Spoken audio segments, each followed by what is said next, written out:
আমি বসেছি জানলার পাশের সিটে, আর আমার পাশে কে বসেছে তা এখনো খেয়াল করা হয়নি। ভার্সিটি যেতে প্রায় আধা ঘন্টার মতো সময় লাগবে। কানে হেডফোন গুঁজে গান শুনছি। এমন সময় পাশে তাকিয়ে দেখি আমার পাশে একটা মেয়ে বসে। ওরে শালা, এটা মেয়ে না তো, এটা পরী বলা চলে। এত সুন্দর কোনো পরী, এত সুন্দর কোনো মেয়ে হয় আমার তো জানা ছিল না। আমি বারবার আর চোখে তার দিকে তাকাচ্ছিলাম। হঠাৎ মেয়েটি বলে উঠলো, আপনি এভাবে আর চোখে তাকাচ্ছেন কেন? মেয়ে দেখেননি জীবনে? দেখতে তো ভদ্র ঘরের ছেলে মনে হয়, কিন্তু হাব ভাব দেখে তো মনে হচ্ছে বখাটে। আসলে আপনি দেখতে সুন্দর তো, তাই বারবার আপনাকে দেখে যাচ্ছে। ছি ছি, লজ্জা করে না পর নারীকে দেখতে? আল্লাহ আপনাকে এত সুন্দর বানিয়েছেন, সৌন্দর্য না দেখলে তো পাপ হবে। অসভ্য কোথাকার। আপনার মুখে ডাকটা অনেক মিষ্টি লাগছে। মেয়েটা সহ্য করতে না পেরে বাস কন্ডাক্টরকে দেখে বলল, এই বাস থামান। কন্ডাক্টর এসে বলল, কিছু কি হয়েছে ম্যাম? আমি নেমে যাব। কেন ম্যাম? বাসে বখাটে অসভ্য ছেলের অভাব নেই তাই। কে কি করেছে আমাকে বলেন। এখন যদি আমার নাম বলে তাহলে তো বাসে সবাই আমার উপর খেপে যাবে। কিন্তু মেয়েটা আমাকে ভুল প্রমাণিত করে বলল, আমাকে নামিয়ে দাও, আমি রিক্সা করে চলে যাব। সে নেমে গেল। মনটা খারাপ হয়ে গেল। লাইফে প্রথমবারের মতো কোনো মেয়ের উপরে ক্রাশ খেলাম।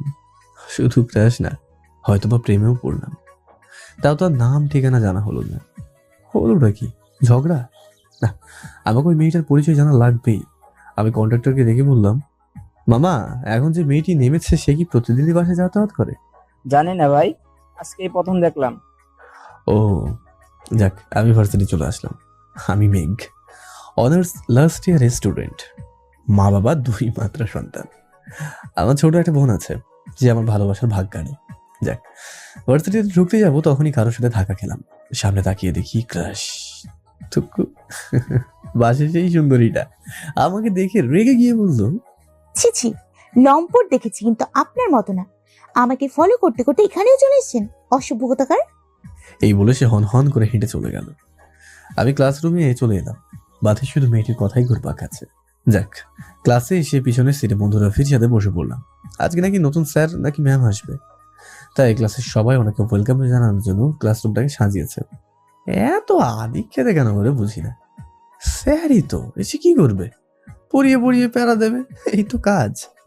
প্রথম ক্লাসটায় নাকি নতুন স্যার বা ম্যাডাম, সে যাই হোক, এটা আমার কি, আমি তো আর ক্লাসে মনোযোগী না। তো কিছুক্ষণ কেউ একজন আসলো আর সব স্টুডেন্ট দাঁড়িয়ে গেল। আমি বসে বসে মোবাইল টিপছি।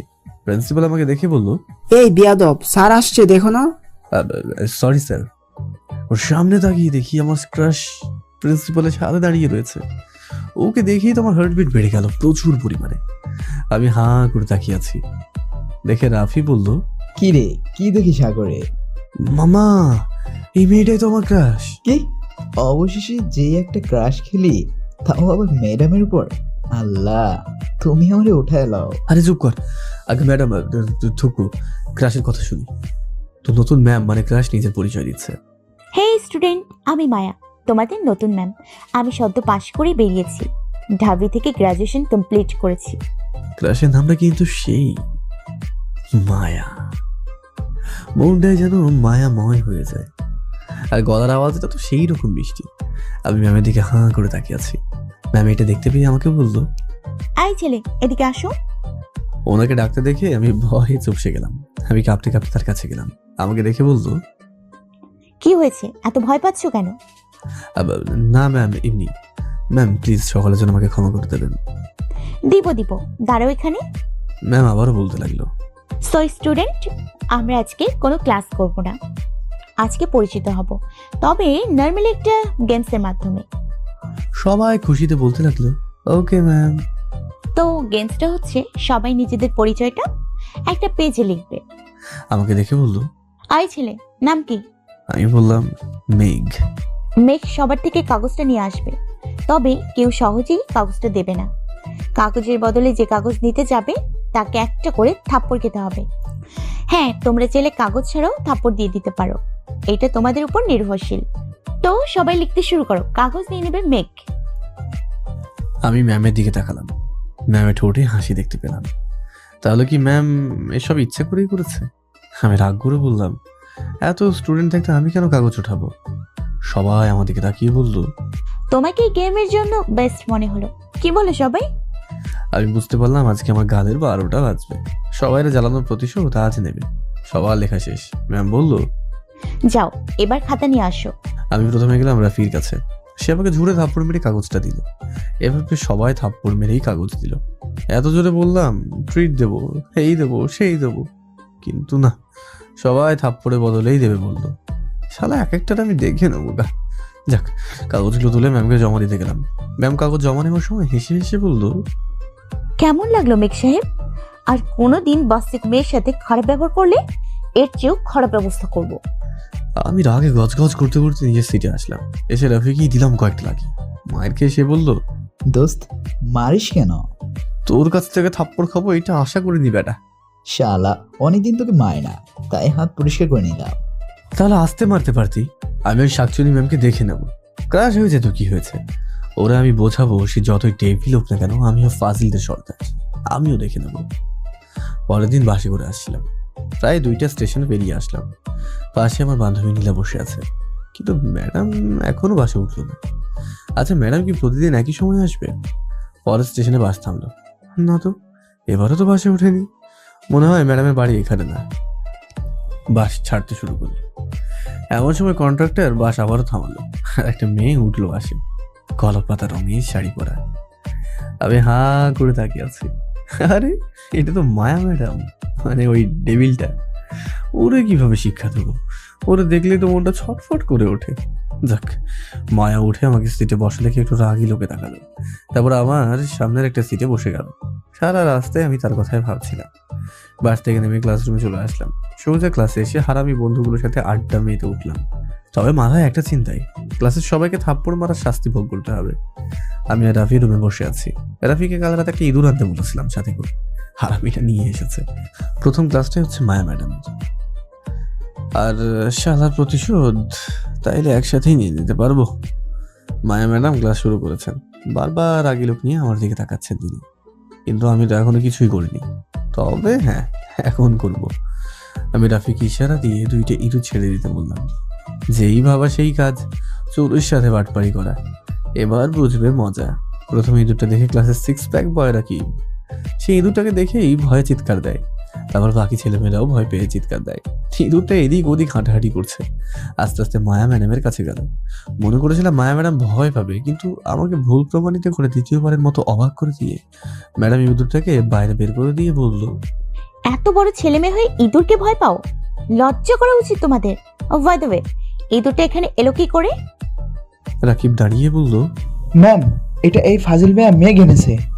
আমি রাকিবকে বললাম, হাব্বে হাল্লা, তুই আমাকে ওই ইঁদুরটা আনতে দেখেছিস? আর কিছু বলতে যাবো তার আগে মায়া ম্যাডাম রাগে গজগজ করতে করতে আমার কাছে এসে বলল, এত বড় হয়েছো কিন্তু জ্ঞান বাড়েনি। নিজেকে কি ফজলের সর্দার মনে করে অনেক বড় মনে করো? যাও, ক্লাস থেকে বের হয়ে যাও, এক্ষুনি বের হও। কিন্তু ম্যাম। কোনো কিন্তু নয়, যাও যাও, get out of my class right now.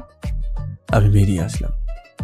না, এই টেবিলটাকে শিক্ষা দিতেই হবে। ক্রাশ বলে ছেড়ে দেবো না। ম্যাডাম একটিবারও জানতে চাইনি ইঁদুরটা কে ছেড়েছে। কোনো উপযুক্ত প্রমাণ ছাড়া আমাকে দোষী বানিয়ে শাস্তি দিল না। প্রথমে রাকিব ব্যাটাকে শাস্তি দিতে হবে, তারপর ম্যাডামকে। পাইছি। ক্লাস শেষে সবাই বেরোচ্ছে। এমন সময় আমি গিয়ে রাকিবকে জড়িয়ে ধরে বললাম, দোস্ত সরি রে। কিন্তু কেন? এমনি। রাকিব হাঁটতে শুরু করলো। সবাই তাকে দেখে হাসছে। তার পিছে একটা কাগজ লাগানো, কাগজে লেখা আছে সে একটা গাধা। এইটা বলেই সবাই হাসছে। রাকিব এদিক ওদিক তাকাচ্ছে, বারবার তার প্যান্ট আর শার্টের দিকে তাকাচ্ছে। হঠাৎ করে পিছন থেকে তার এক বন্ধুকে এসে জিজ্ঞাসা করলো, কি রে, সবাই আমাকে দেখে হাসছে কেন? তোর পিছনের লেখা কাগজটা পড়ে হাসছে। কি কাগজ? ওই বন্ধুরা কাগজটা নিয়ে রাকিবকে দেখালো। রাকিব কাগজটা পড়ে রেগে গিয়ে আমার কাছে আসলো। আমাকে এসে বলল, শালা তোকে ছাড়বো না, আজকে তোকে জানে মারবো। আমাকে ধরতে পারলে তবে না। এই বলে দিলাম দৌড়। রাকিব আমার পিছন পিছন দৌড়াচ্ছে। হঠাৎ করে কারোর সাথে ধাক্কা খেলাম। ধাক্কা জোর সামলাতে না পেরে পড়ে গেলাম। আমি তাড়াতাড়ি উঠে বললাম, কি রে চোখ নাই? এইটা বলে মানুষের দিকে তাকালাম। শালার আজকের দিনটাই খারাপ। এইটা যে মায়া ম্যাডাম। আমি ম্যাডামকে বললাম, সরি ম্যাডাম, আমি আসি। এই বলে দৌড় দিতেই যাবো, তখনই ম্যাডাম বলল, ভদ্রতা বলে কিছুই শেখনি না? একটা মানুষ মাটিতে পড়ে গেলে যে তাকে হাত বাড়িয়ে তুলতে হয় এটাও জানো না? না সরি ম্যাডাম। আমি হাতটা বাড়িয়ে দিলাম। ম্যাডাম আমার হাতে ধরে উঠল। এই প্রথম কোনো মেয়ের হাতে স্পর্শ পেলাম। কি নরম আর সফট হাত ম্যাডাম। আমি তাকে উঠিয়ে চলে যাচ্ছিলাম, এমন সময় ম্যাডাম বলল, ফজলামি ছেড়ে দাও, এখন থেকে ফজলামি করতে পারবে না। আমি ফাজলামি ছাড়বো না, আপনি ডেভিলগিরি ছেড়ে দেন। কি কি বললে তুমি? হে রে, মুখ ফুসকে বেরিয়ে গেছে। মেয়ে একটুই ভাগ, নইলে তোর কপালে দুঃখ আছে। আমি এক দৌড় দিলাম, একেবারে বাসায় চলে আসলাম। বাসায় এসে আম্মুকে বললাম, আম্মু তোমার পেতনিটা কোথায়? সে এখনো কলেজে। এতক্ষণ কি করছে? ক্লাস আছে নাকি? যা, ওকে গিয়ে নিয়ে আয়। কাছে যাচ্ছি। আমি বাইকটা নিয়ে কলেজের সামনে গেলাম। ক্যাম্পাসে যাওয়ার সময় বাইক নিয়ে যায় না, কারণ বাসে করে যাওয়ার মজাটাই আলাদা। আর এখন তো আরো মজা। আমি বিগত 10 মিনিটের উপরে দাঁড়িয়ে আছি, কিন্তু পেতনিটার আসা নামগন্ধই নেই। একটু বের হয়েছে জান্নাত। ও হ্যাঁ, জান্নাত আমার বোন, এবার ইন্টার ফার্স্ট ইয়ারে পড়ে। জান্নাতের সাথে তার বান্ধবী মুস্কানকেও দেখতে পাচ্ছি। জান্নাত আমাকে দেখে বলল, সূর্য আজকে কোন দিকে উঠেছে?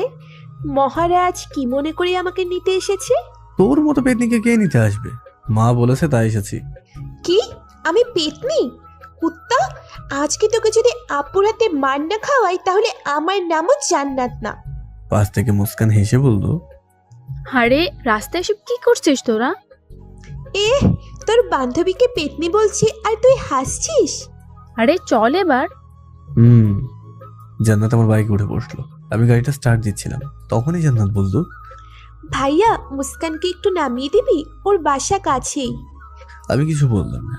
মুস্কান উঠে বসলো, মুস্কানকে নামিয়ে দিচ্ছিলাম। এমন সময় দেখি মায়া ম্যাডাম রিক্সা করে যাচ্ছে, আর আমার দিকে এক মনে তাকিয়ে আছে। চোখগুলো খুব লাল ছিল, হয়তো রেগে আছে।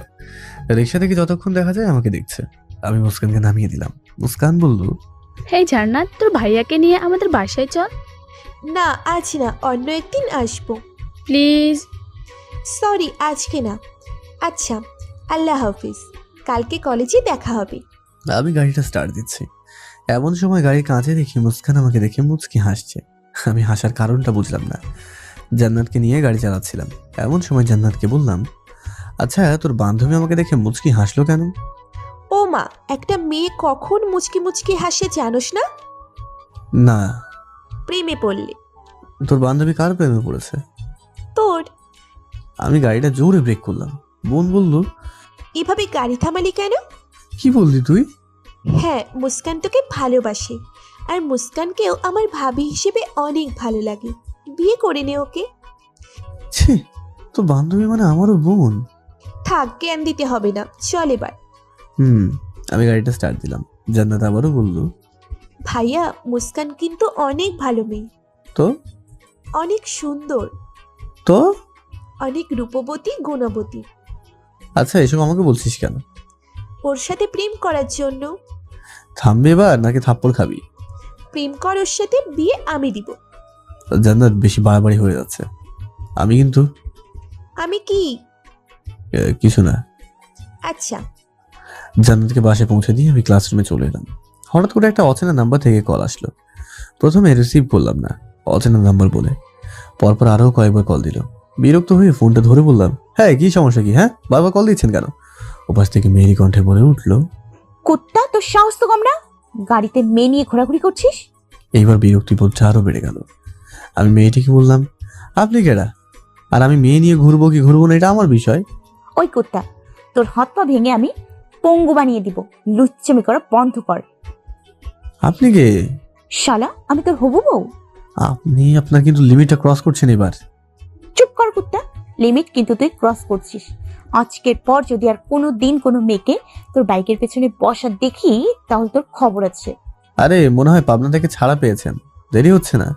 কি যাতা বলছেন? কে আপনি? আর আমি 100 বার মেয়ে নিয়ে ঘুরবো, এটা আপনার কি? শালা লুচ্চা, তোরে ভালোবাসি, ভালোবাসি বলে এতক্ষণ সহ্য করে আছি, না হলে তোর হাত পা ভেঙে নিতাম। আরে যান যান, দেখি কি করতে পারেন। তুই কিন্তু আমার রাগ বাড়িয়ে দিচ্ছিস। আরে রাখেন, এই বলে ফোনটা কেটে দিলাম। আরে চিনি না জানি না কল দিয়ে হুমকি দেয়, আবার বলে ভালোবাসি। এটা কোন ধরনের ভালোবাসা? আমি ফ্রেশ হয়ে এসে একটা ঘুম দিলাম। ঘুম থেকে উঠে বাইরে যাই আড্ডা দিতে। বন্ধু মহলে গিয়ে দেখি রফি, রাহাত, সিয়াম সবাই এসেছে। আমাকে দেখে রাহাত বলল, আরে বায়া ম্যাডামের জামাই আসছে, টেক টেক সবাই।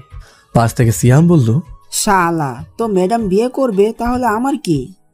আমি ওদের বললাম, আব্বে হালারা, তোদের ভাবিকে নিয়ে ভদ্রতার সাথে কথা বল, তোদের ফিউচার ভাবি সে। রফি বলল, কইছি তোরে দেখলে ম্যাডামের গা জ্বলে, আর তোরে করবে বিয়ে? আরে দোস্ত, এটা হচ্ছে ভালোবাসার প্রথম ধাপ। এবার বল, আমার হেল্প করতে পারবি কিনা? কি হেল্প? ম্যাডামের বিষয়ে সব ডিটেলস এনে দে। দোস্ত, মায়া ম্যাডামের খুব শীতের সাথে মাত্র পড়ালেখা শেষ করেছে। কয় থাকে তুই জানিস? মায়ার বাসায় তার বাবা মা আর একটা ছোট বোন আছে। ছোট বোনটা এখন কলেজে পড়ে। কোন কলেজে জানা নেই। বাবা রিটায়ার্ড আর্মি অফিসার, মা গৃহিণী। আর মায়ার ফেসবুক আইডি হচ্ছে অস্পর্শী মায়া। ম্যাডামের সম্পর্কে আর কিছু জানি না। আব্বে হালা, এত ডিটেলস কিভাবে জানলি? শালা, জীবনে প্রথমবার ক্রাশ খাইলি, আর বন্ধু হয়ে বন্ধুর ক্রাশের ডিটেলস রাখবো না? এইটা কি হয়? দোস্ত তোরা সেরা। থাক, পাম না দিয়ে এবার রেস্টুরেন্টে চল। আমার পকেট খালি। তোর পকেট খালি হলেও আরো খালি করব। চল এবার। শালারা সবাই আমার 3,000 টাকা হজম করে নিল। কি পেটুক, কিন্তু তাদেরকে অনেক ভালোবাসি। বন্ধুত্ব যে কি তাদের না দেখলে বুঝতেই পারতাম না। সবার থেকে বিদায় নিয়ে বাসায় আসলাম। বাসায় এসে একটু ফেসবুকে ঢুকলাম। তখনই দেখি একটা নতুন আইডি থেকে রিকো আসলো। আইডির নাম মেঘা চৌধুরী। প্রোফাইলে একটা হাতের ছবি, আর ছবিতে লেখা আছে মেঘ। আমি অ্যাভয়েড করলাম। তখনই মোবাইলে সেই অচেনা নাম্বার থেকে কল আসলো। আমি কলটা রিসিভ করার সাথে সাথেই বললো, কিরে, আমার ফেসবুক রিকোয়েস্ট এখনো অ্যাকসেপ্ট করিসনি কেন? আপনার সমস্যাটা কি? হ্যাঁ, কি আপনি? কি আপনার পরিচয়? কি চান আমার থেকে? তোকে চাই, তোকে ভালোবাসি। আমি আপনাকে চিনি না, ভালোবাসা তো দূরের কথা। চিনবি, আগে রিকোয়েস্ট অ্যাকসেপ্ট কর। না করব না। তোরে আমি আমাকে কি? কচা চিবিয়ে খাবো। আচ্ছা, আপনি কি আগে সেটা তো বলুন। সময় হলে চিনতে পারবে, আগে রিকোয়েস্ট অ্যাকসেপ্ট করো। সরি, আমি ফোনটা কেটে দিলাম। তারপর ফেসবুক থেকে লগ আউট হয়ে বেরিয়ে আসলাম। পরের দিন ক্যাম্পাসে ঢুকছি, এমন সময় বন্ধু নীলা আমাকে ডাক দিল। আমি নীলার কাছে গেলাম।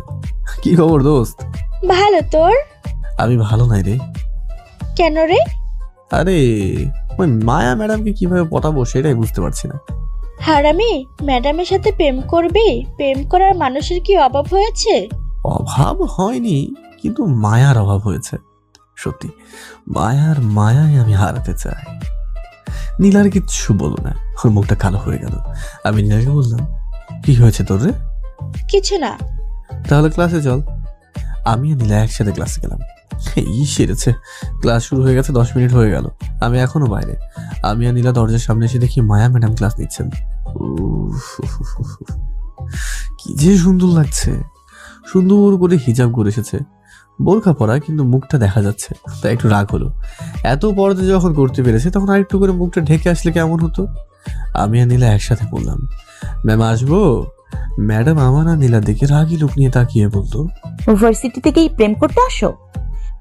জি ম্যাম, বুঝতে পারলাম না আপনার কথা। এত লেট কেন? ম্যাম না মানে এইটা তোমার বাসা না যে যখন ইচ্ছা ক্লাসে আসবে, আবার যখন ইচ্ছা চলে যাবে। এইটা ক্লাস, ওকে? ক্লাসের বাইরে দাঁড়িয়ে থাকো। আর তুমি, তোমার নাম কি? পাশ থেকে নীলা বলল, জি ম্যাম, আমার নাম নীলা। তুমি ভেতরে আসো, আর মেঘ তুমি বাইরে দাঁড়িয়ে থাকো। মাথাটা খারাপ হয়ে গেল। নীলাও তো দেরি করে এসেছে, তাহলে ওকে কেন ভেতরে যেতে বললো? ম্যাডাম দেখি ক্লাসে মনোযোগ দিল। আমি ওনার দিকে হাঁ করে তাকিয়ে আছি, কিন্তু ওনার চোখগুলো লাল হয়ে আছে, হয়তো রেগে আছে। ইস, আবারও প্রেমে পড়ে গেলাম। কোনো মতে ক্লাসটা শেষ হলো। ক্লাস শেষে ম্যাম বেরিয়ে যাওয়ার সময় বলল, পরের বার থেকে আর দেরি যেন না হয়। আমি কিছু না বলে ক্লাসে ঢুকে গেলাম। ক্লাসে গিয়ে রাফির কাছে গেলাম। রাফিকে বললাম, দোস্ত, মায়া ম্যাডাম থেকে প্রতিশোধ নিতে হবে। কিসের প্রতিশোধ? আরে বাল, উনি আমাকে দাঁড় করে রেখেছেন, এইটার প্রতিশোধ। কি করবি বল? শুন তাইলে। আমি রাফিকে সব প্ল্যান বুঝিয়ে দিলাম। রাফি কল দিল মায়াকে।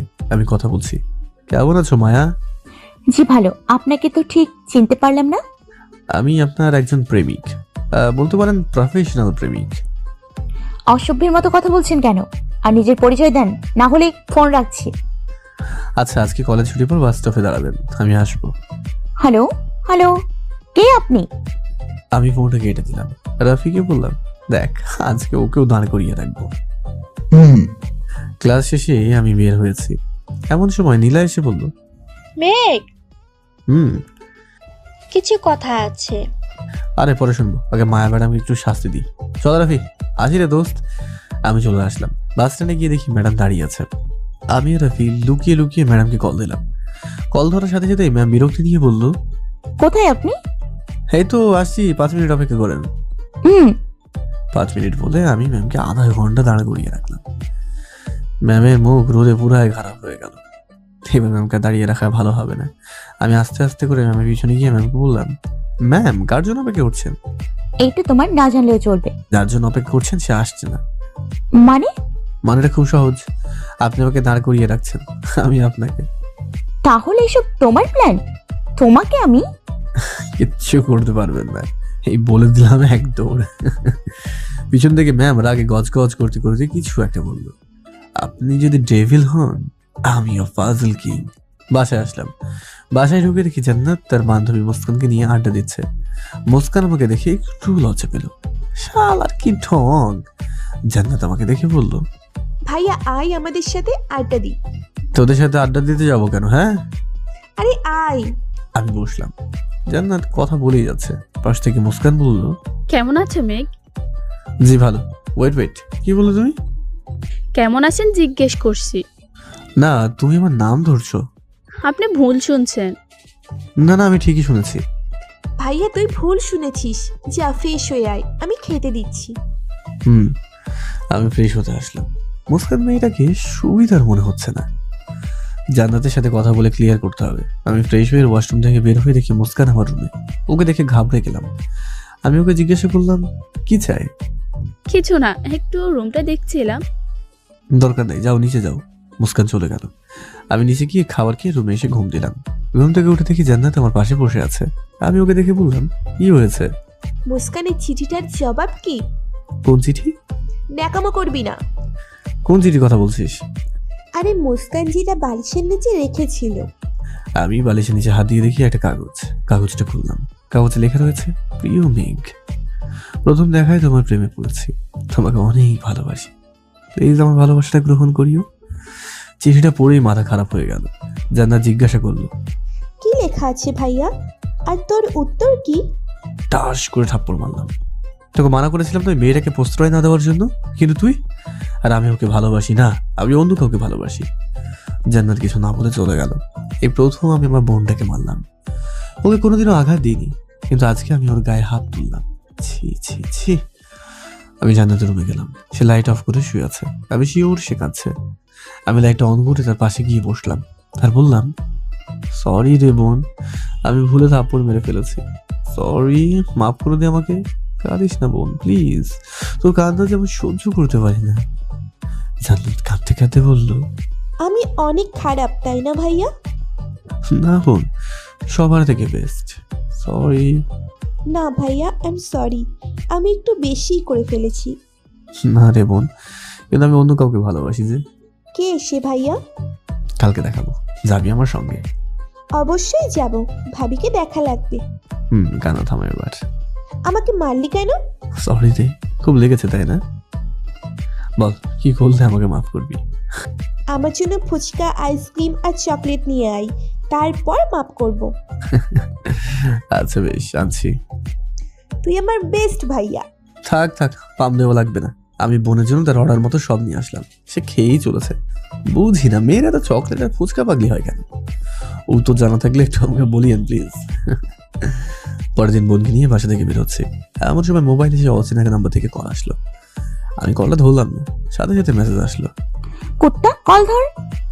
এইটা মাইয়া নাকি কি? কথায় কথায় খালি হেসে রেগে যায়। চিনি না জানি না, শুধু শুধু আমাকে ডিস্টার্ব করে যাচ্ছে। আবারও কল আসলো। আমি কলটা ধরে বিরক্তির স্বরে বললাম, হ্যাঁ আপনার সমস্যা কি? আমাকে বারবার কল দিন কেন আপনি? আপনার পরিচয় দেন, নাহলে আমি কলটা কেটে দিচ্ছি। তুই কল কেটে দেখ, শুধু মাথা ফাটিয়ে দিব। আপনি কে বলুন তো প্লিজ? আমি তোমাকে ভালোবাসি মেঘ, সময় হলেই জানতে পারবে আমি কে। না এখনই বলুন। তোরে না বলছি না? আচ্ছা ভাই, আমি ফোনটা কেটে দিলাম। আজকে যেহেতু বোনকে নিয়ে যাবো তাই বাইকটা নিলাম। বাইকের পিছনে বোন বসে আছে। আমি আর বোন ক্যাম্পাসের দিকে যাচ্ছি। গেটের কাছে আসতে দেখি মায়া ম্যাডাম দাঁড়িয়ে আছে। আমার দিকে একবার তাকিয়ে চোখ নামিয়ে নিল। আমার কেমন জানি মনে হলো ম্যাডাম রেগে আছে, কান্নাও করছে। ওনার চোখগুলোর মাঝে আমি স্পষ্ট দেখতে পেয়েছি। ওনাকে এইভাবে দেখে আমার বুকে কেমন করে উঠলো। কিন্তু ওনার এমন অবস্থা কেন? আমি বোনকে গাড়ি থেকে নামিয়ে গাড়ি পার্ক করে আসলাম। গাড়ি পার্ক করে বোনকে নিয়ে রেস্টুরেন্টে বসলাম। এমন সময় নীলা এসে বসলো। মেঘ, কি খবর তোর? এই তো ভালো। আমি যদি ভুল না হয় তাহলে এটা তোর বোন জান্নাত। হুম। তাহলে এতদিনে তোর মহারানী বোনকে দেখার সুযোগ পেলাম। জানো জান্নাত, আমার সাথে থাকলে সারাদিন শুধু বলে, জানিস নীলা, আমার বোন এমন, আমার বোন এইটা করেছে, আমার বোন আমার অনেক কেয়ার করে। পাশ থেকে জান্নাত লাফ দিয়ে উঠে বলে, সত্যি বলছো আপু? আর আমাকে বাসায় সারা দিন পচায়। কি? মেঘ, এটা কিন্তু ভালো না। আমি কিছুই করিনি, আমি নির্দোষ। হো, ভাইয়ার সব ঢং। তবে হ্যাঁ, তুই আমার বেস্ট ভাইয়া। এইটা বললে জান্নাত আমার গাল টেনে দিল। পাশে তাকিয়ে দেখি মায়া ম্যাডাম আমার দিকে তাকিয়ে আছে। আমি ফিরতেই সে মুখ ঘুরিয়ে নিয়ে চলে গেল। আমি জান্নাতকে নীলার সাথে থাকতে বলে ক্লাসে আসলাম। প্রথম ক্লাস করতে হবে অবশ্যই, কারণ হাজার হলেও ভালোবাসার মানুষটির ক্লাস। তো ক্লাসের সামনে এসে ম্যাডামকে বলি, ম্যাম আসতে পারি? আরে মেঘ সাহেব যে, আসেন আসেন। বুঝলাম না ম্যাডাম এত ভালো মুডে কেন? না, লক্ষণ তো ভালো ঠেকছে না। ম্যাডাম হুট করে বলল, স্টুডেন্ট, আজকে আমরা একটা টেস্ট নিব তোমাদের। আমি টেস্টের কথা শুনে ঢোক গিলতে লাগলাম। আমি শিওর ম্যাডাম কালকের ঘটনার প্রতিশোধ নেবে। ম্যাম টেস্ট নেওয়া শুরু করলো। প্রথমে ম্যাডামের খপ্পরে পড়লো রাফি। সে কিভাবে জানি পাশ করে গেল। আরও কয়েকজন পরে আসলো আমার পালা। ম্যাম আমাকে এমন একটা প্রশ্ন করলো যার উত্তর আমি কেন, ম্যাডাম হয়তো স্বয়ং নিজেও জানে না। আমি পারবো না দেখে ম্যাডাম বলে উঠলো, সারাদিন তো বাইকে করে মেয়ে নিয়ে ঘোরাঘুরি করো, আজকে একটা কালকে আরেকটা নিয়ে, কিন্তু পড়ালেখায় একদম জিরো। এত বড় হয়েছে এখনো নিজের ক্যারিয়ারে ফোকাস করবে না, যত সব। ম্যাডামের এমন কথায় রাগ উঠে গেল। নিজেকে কন্ট্রোল করতে না পেরে রুম থেকে বের হয়ে গেলাম। রাফি কয়েকবার ডেকেও থামাতে পারেনি। কিছু না জানে ম্যাডাম এটা বলবে আমি তা আশা করিনি। বাইকের পিছনে মেয়েটা যে আমার বোন, না, ওনাকে এবার দেখাতে হবে ফাজল কিং মেয়ে কি করতে পারে। আমাকে এইভাবে বেরিয়ে যেতে দেখে পুরো ক্লাস স্তব্ধ। সবাই জানে আমি কেমন। ফাজলামও সারাদিন বললেও মেয়েদের সাথে কোনোদিন সম্পর্কে আমি চড়াইনি। ক্লাস শেষে মায়া ম্যাডাম যখন বের হতে যাবে তখন রফি ম্যামকে ডেকে বলল, ম্যাম। বলো, নিজের বন্ধুর হয়ে সাফাই দিতে আসবে না। জি ম্যাম, সাফাই অবশ্যই দিব। আপনি যে আমার বন্ধুকে বললেন বাইকে করে সে মেয়ে ঘোরায়, একটা ছেড়ে আরেকটা ধরে, জানেন বাইকে বসা মেয়েটা কে? কে আবার? ওর নতুন প্রেমিকা আর কি? জি না, ওর বোন জান্নাত। মেয়ের বাইকের পিছনে সিটটা শুধু ওর বোনের জন্য রিজার্ভ। এমনকি আমাকেও বসতে দেয় না। কেউ ওর বাইকের পিছনে সিটে বসতে চাইবে বলে সে বাইক নিয়ে ভার্সিটি আসে না। আর আপনি সেই ভাই বোনের সম্পর্ক নিয়ে কথা বললেন। আর হ্যাঁ, পুরো ক্যাম্পাসে জিজ্ঞেস করে দেখবেন আজ পর্যন্ত আমার বন্ধু মেয়ে কোনো মেয়ের দিকে তাকাইছে কিংবা প্রপোজাল দিছে কিনা। আসি ম্যাডাম। সরি। সরি কেন? এমনিতেই। এসব ফালতু কথা বলার জন্য কল দিয়েছেন? হ্যাঁ, বাই। ফোনটা কেটে আমি নিচে গেলাম। খেতে ইচ্ছে করছে না। মায়ের উপর অনেক রাগ হচ্ছে। না জেনে সে এইভাবে বলবে, না আমিও তারা ছাড়বো না। পাইছি। মাথায় বুদ্ধিটা আসার পর মুখে একটা ডেভিল মার্কা হাসি আসলো। এবার বুঝবে মজা। পরের দিন কলেজে থেকে তাড়াতাড়ি এসে আমার কাজটা সেরে ফেললাম। আজকে ক্লাস শুরুর আগে সবাই আমাকে দেখেই তো রীতিমতো অবাক। রাফি তো সবার থেকে বেশি অবাক। সে বুঝে গেছে আমার ফাজিল মাথায় কোনো নিশ্চয়ই ফাজিল বুদ্ধি এসেছে যে আমি কার্যকর করতে এসেছি। যাক, মায়া ম্যাম আসলো। এসে চেয়ারে না বসে আমার কাছে এসে বলল, মেঘ, একটু বাইরে আসবে প্লিজ। আমি ম্যামের সাথে বাইরে গেলাম। বাইরে যাওয়ার পর ম্যাম আমাকে বলল, সরি মেঘ, আসলে আমি না জেনে কালকে অনেক কথা বলে দিয়েছি। সরি, আমি জানতাম না ওইটা তোমার বোন। সরি। ম্যামের কথা শুনে মনটা গলে গেল। আমি ম্যামকে বললাম, ইটস ওকে ম্যাম। তারপর আমরা ভিতরে চলে আসলাম। রাফি আমাকে দেখে বলল, কি রে, কি হয়েছে? কালকে যেন সরি বলছে। বাহ, প্রেম এখন সরি পর্যন্ত এগিয়ে গেল। হবে, চুপ কর। ম্যাম এসে বলল, স্টুডেন্ট, আজকে আমরা এই জিনিসটা শিখবো। এইটা বলতে বলতে ম্যাম চেয়ারে বসে পড়লো। আর বসার আগে আমি চিৎকার দিতে যাবো, তার আগেই ম্যাম চেয়ার ভেঙে ধপাস করে নিচে পড়ে গেল। উপস্থিত সবাই ম্যামকে দেখে হাসছে। ম্যাম একটু লজ্জা পেল আর আমার দিকে রাগি লুকে দেখালো। ম্যাডাম জানে এটা আমারই কাজ। উনি কিছু না বলে ক্লাস থেকে চলে গেলেন। শিক্ষার্থীরা হেসে যাচ্ছে, মনটা আবারও খারাপ হয়ে গেল। আমি তাড়াতাড়ি রুম থেকে বের হয়ে ম্যামের পিছন পিছনে কিছু দূর গিয়ে বললাম, ম্যাম। না, তা ও তো থামছে না। আমি আবারও রাগ দিলাম, ম্যাম আই এম সরি। এবার ম্যাম পিছনে ফিরল, ওর চোখে জল। এই প্রথম কেমন জানি নিজেকে দোষী মনে হচ্ছে। আমি ম্যামকে বললাম, ম্যাম আসলে।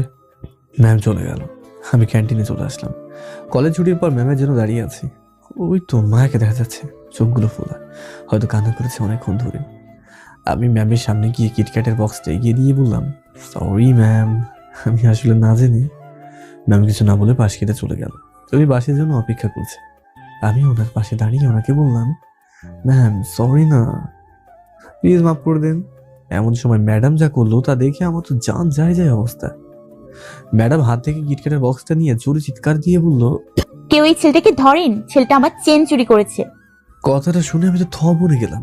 আশেপাশের লোকজন এবার ম্যামের দিকে তাকানো শুরু করলো। আমি আল্লাহর নাম নিয়ে দিলাম একদম। কে পায় আর আমাকে? পেছনে তাকিয়ে দেখি ম্যাডাম হাসছে আর কিটক্যাটের খোসা ছিলে ছিলে খাচ্ছে। শালার এইভাবে বদলা নিল। তার উপর আমার চকলেটটাও খেলো। আমি কোনো মতে যান বাঁচিয়ে বাসায় চলে আসলাম। বাসায় এসে আমাকে হাঁপাতে দেখে বোন বলল, কি রে ভাইয়া, কি হয়েছে তোর? এভাবে হাঁপাচ্ছিস কেন? পাগলা কুকুর পিছনে লাগছিল। কথাটি শুনে ভিতর ঘর থেকে কে যেন হেসে উঠলো। আমি জান্নাতকে জিজ্ঞাসা করলাম, কি রে, কে হাসছে? আমার বান্ধবী মুস্কান। ও আচ্ছা। আমি রুমে চলে আসলাম। রুমে আসার পর আমার পিছু পিছু মুস্কানও আসলো। এসে দরজার কাছ থেকে দাঁড়িয়ে আমাকে বলল, ভেতরে আসতে পারে? না চাইতেও তাকে আসতে বললাম। এসে আমাকে বলল, আপনাকে ওই দিন একটা চিঠি দিয়েছিলাম, তার উত্তরটা জানতে এসেছি। কি চিঠি? এত ঢং করেন কেন? মুখ সামলে কথা বলুন। আচ্ছা সরি সরি, প্লিজ উত্তরটা বলুন। আপনি যা ভাবছেন তা কখনো সম্ভব না, প্লিজ চলে যান। মুস্কান আমাকে বলল, সত্যি আমি তোমাকে অনেক ভালোবাসি মেঘ, তোমাকে ছাড়া আমি বাঁচবো না। প্লিজ, আমি তোমাকে অনেক ভালোবাসি। আমি তো ভালোবাসি না, প্লিজ চলে যান। না, আমি যাব না। আমি চিৎকার দিয়ে জান্নাতকে বললাম, জান্নাত তোর বান্ধবীকে নিয়ে যা। জান্নাত দৌড়ে এসে বলল, কি হয়েছে ভাইয়া? তোর বান্ধবীকে নিয়ে যা। কি হয়েছে মুস্কান? মুস্কান কিছু না বলে জান্নাতের সাথে চলে গেল। কি একটা অবস্থা! মাত্র কলেজে পড়ে আর বলে আমাকে ছাড়া মরে যাবে।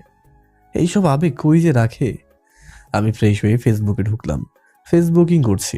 এমন সময় মেঘা চৌধুরী আইডি থেকে মেসেজ আসলো, রিকোয়েস্ট অ্যাকসেপ্ট করেন। আমি করলাম। সাথে সাথে মোবাইলে কল আসলো। বুঝি নেই মেয়েটা কি পেয়েছে।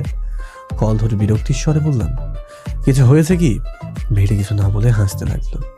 আমি ওনাকে বললাম, আপনি হাসেন কেন? হ্যাঁ, আপনার কথা ভেবে। আমাকে কি জোকার বলে মনে হচ্ছে? না, তার থেকেও বেশি। একটা মেয়ে আপনাকে যেই দৌড়ানিটাই না দিল। আমি অবাক হয়ে বললাম, আপনি এইসব জানেন কিভাবে? আরে তোমাকে ভালোবাসি, আর তোমার সামান্য খবরটুকু রাখবো না, তা কি করে হয়?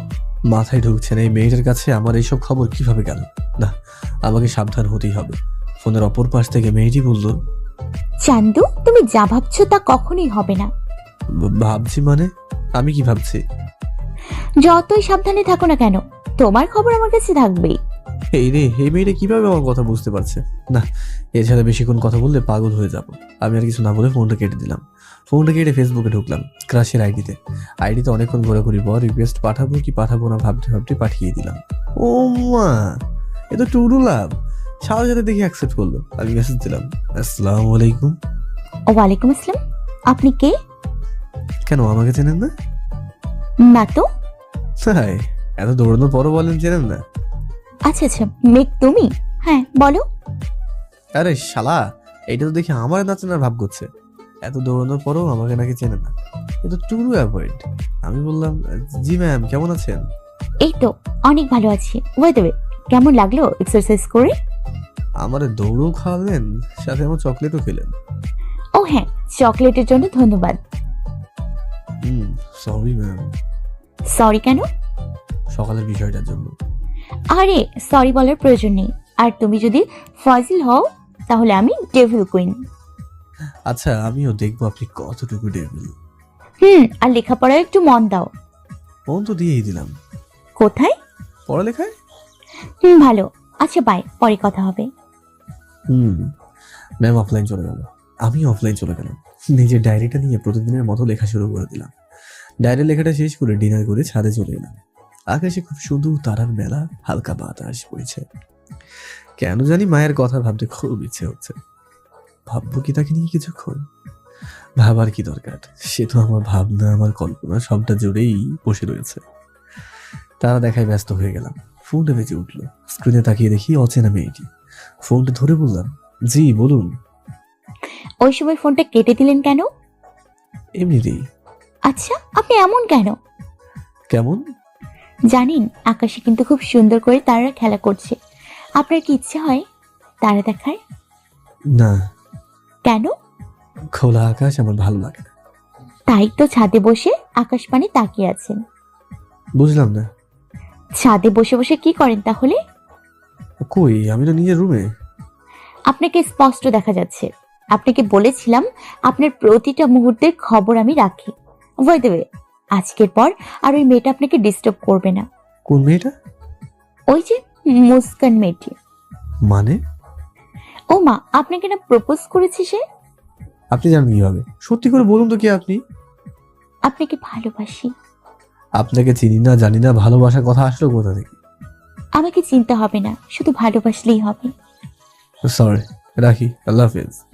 ফোনটা রেখে আমি রুমে ফিরে আসলাম। না, আমাকে খুঁজে বের করতেই হবে কে ইবে, কেনই বা আমার পিছু লেগেছে, জানা দরকার। পরের দিন ক্যাম্পাসে বসে আছি রাফির সাথে।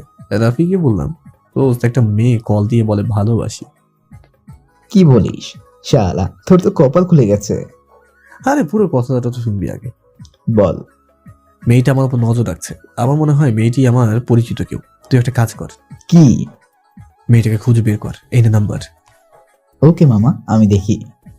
এবার ক্লাসে চল। দুজনে ক্লাসে ঢুকলাম। কিছুক্ষণ পর ক্রাশ আসলো ক্লাস নিতে। ক্লাস নেওয়া শুরু করলো। আমি হাঁ করে ক্রাশকে দেখায় ব্যস্ত। হঠাৎ ক্রাশ মানে ম্যাম আমাকে ডাক দিল। মেক। জি। মেক, এই সলিউশনটা করো তো। আমি বোর্ডে গিয়ে সবার আগেই সলিউশনটা করলাম। ম্যাম আমাকে বলল, বাহ, এত তাড়াতাড়ি কিভাবে করলে এটা? এটা তো খুব সহজ সলিউশন। তোমার মাথায় তো অনেক ট্যালেন্ট। তাহলে সারাদিন ফজলামি করো কেন? একটু পড়ায় মনোযোগ দাও। চেষ্টা করবো, হাজার হলেও আপনি বলেছেন। মানে? না মানে, জি ম্যাডাম, আমি চেষ্টা করব। ভালো, যাও এবার সিটে যাও। আমি সিটে চলে গেলাম। ক্লাস শেষে ম্যাম চলে গেল। আবারও বোরিং লাগা শুরু হয়ে গেল। একটু ক্যান্টিনে যাওয়া দরকার। ক্যান্টিনে ঢুকে বসতেই যাবো এমন সময় দেখি মায়া কোনো একটা ছেলের সাথে বসে কফি খাচ্ছে আর হেসে হেসে কথা বলছে। এটা দেখে মাথা পুরাই খারাপ হয়ে গেল। তবুও নিজেকে সংযত করে রাগ দিয়ে চলে আসলাম। তার মানে কি ম্যাডামের বয়ফ্রেন্ড আছে? যদি থাকে তাহলে না না, আমি এসব কি ভাবছি? ম্যামের ওপর তো শুধু আমি ক্রাশ খেয়েছি, কিন্তু সত্যি কি ক্রাশ নাকি অন্য কিছু? না না, আমি আর পাচ্ছি না। আমি প্লাকি ক্লাস না করে চলে এলাম বাসায়। বাসায় এসে কিছুই না ভেবে খেয়ে দিয়ে ঘুমিয়ে পড়লাম। সন্ধ্যা থেকে ঘুম ভাঙলো। ঘুম ভাঙতে দেখি মোবাইলে অনেকগুলো কল। কয়টি সব কটা অচেনা মেয়েটি। প্রথমে বিরক্ত লাগলো, কেন জানি আজকে একটু কথা বলতে মন চাইছিল। আমি কলটা ব্যাক করলাম। সাথে সাথেই ফোনটা ধরলো। হয়তো আমার ফোনের অপেক্ষাতেই ছিল। ফোন ধরেই কান্না করতে লাগলো আর বলতে লাগলো, আপনি কোথায় ছিলেন জানেন? কত টেনশন হচ্ছিল। আমি সত্যি আপনাকে অনেক ভালোবাসি। কান্না থামান, আমি ঘুমিয়েছিলাম। সরি, আমি সত্যিই সরি। সরি কেন?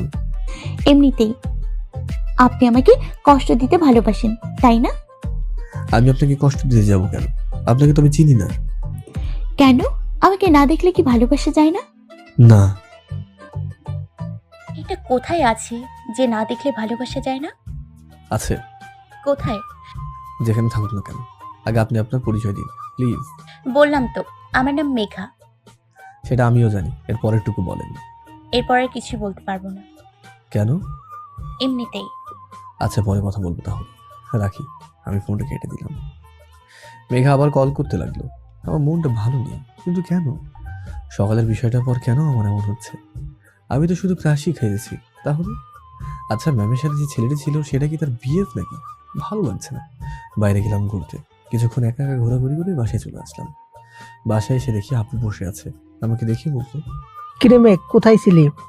আব্বু একটু বাইরে গিয়েছিলাম। কেন আব্বু? পরশু তোর চাচাতো ভাই অনিকের বিয়ে। কি বলো? অনিক ভাইয়ের বিয়ে আর আমাকে বললো না? আরে হঠাৎ করে বিয়ে ঠিক হয়ে গেল তাই। তুই আজকেই যাবি বিকেলে, আর আমরা সবাই কালকে যাব। আচ্ছা, আমি ব্যাগপত্র গুছিয়ে বাসে টিকিট কেটে বাসে উঠে পড়লাম। আমার পাশের সিটটা খালি, হয়তো কেউ আসবে না। যাক, ভালো হয়েছে। বাস স্টার্ট দিচ্ছে, এমন সময় কন্ডাক্টর একটা মেয়েকে আমার পাশে এনে বলল, আপা এটা আপনার সিট। মেয়েটা আমাকে দেখে একটু বিরক্ত হয়ে বলল, এইখানে বসতে হবে আমায়। হ আপা। মেয়েটি কেমন করে যেন তাকালো, সেই তাকানোটাই বলে দিচ্ছে সে আমার পাশে বসতে ইচ্ছুক না। তাতে আমার কি, আমি জানলার পাশে সিটটা পেয়েছি, এটাই অনেক। বাস ছাড়া আধা ঘন্টা হয়ে গেল, মেয়েটা আবার হাঁপিয়ে উঠছে। আমি জানি সে কি চাই, সে না প্রতিটা মেয়েই চাই। আরে ভাই, খারাপ কিছু না, জানলার পাশের সিটে বসতে চাই আর কি। আমি মেয়েটিকে বললাম, আপনি চাইলে এদিকে বসতে পারেন। মেয়েটি কিছু না বলে উঠে দাঁড়ালো। তারপর আমি বের হওয়ার সাথে সাথে সে আমার সিটে খপ করে বসে গেল। আমি তার সিটে বসলাম, তার থেকে থ্যাঙ্কস পাবো আশা করিনি। আমাকে ভুল প্রমাণিত করে মেয়েটি আমাকে বলল, ধন্যবাদ। আমি কিছু না বলে কানে হেডফোন গুঁজে দিয়ে গান শুনতে শুনতে ব্যস্ত হয়ে পড়লাম। মেয়েটির রাগ করে জানলার বাইরে তাকিয়ে কিছু একটা বলছে, সেইটাও খেয়াল করলাম আর চোখে।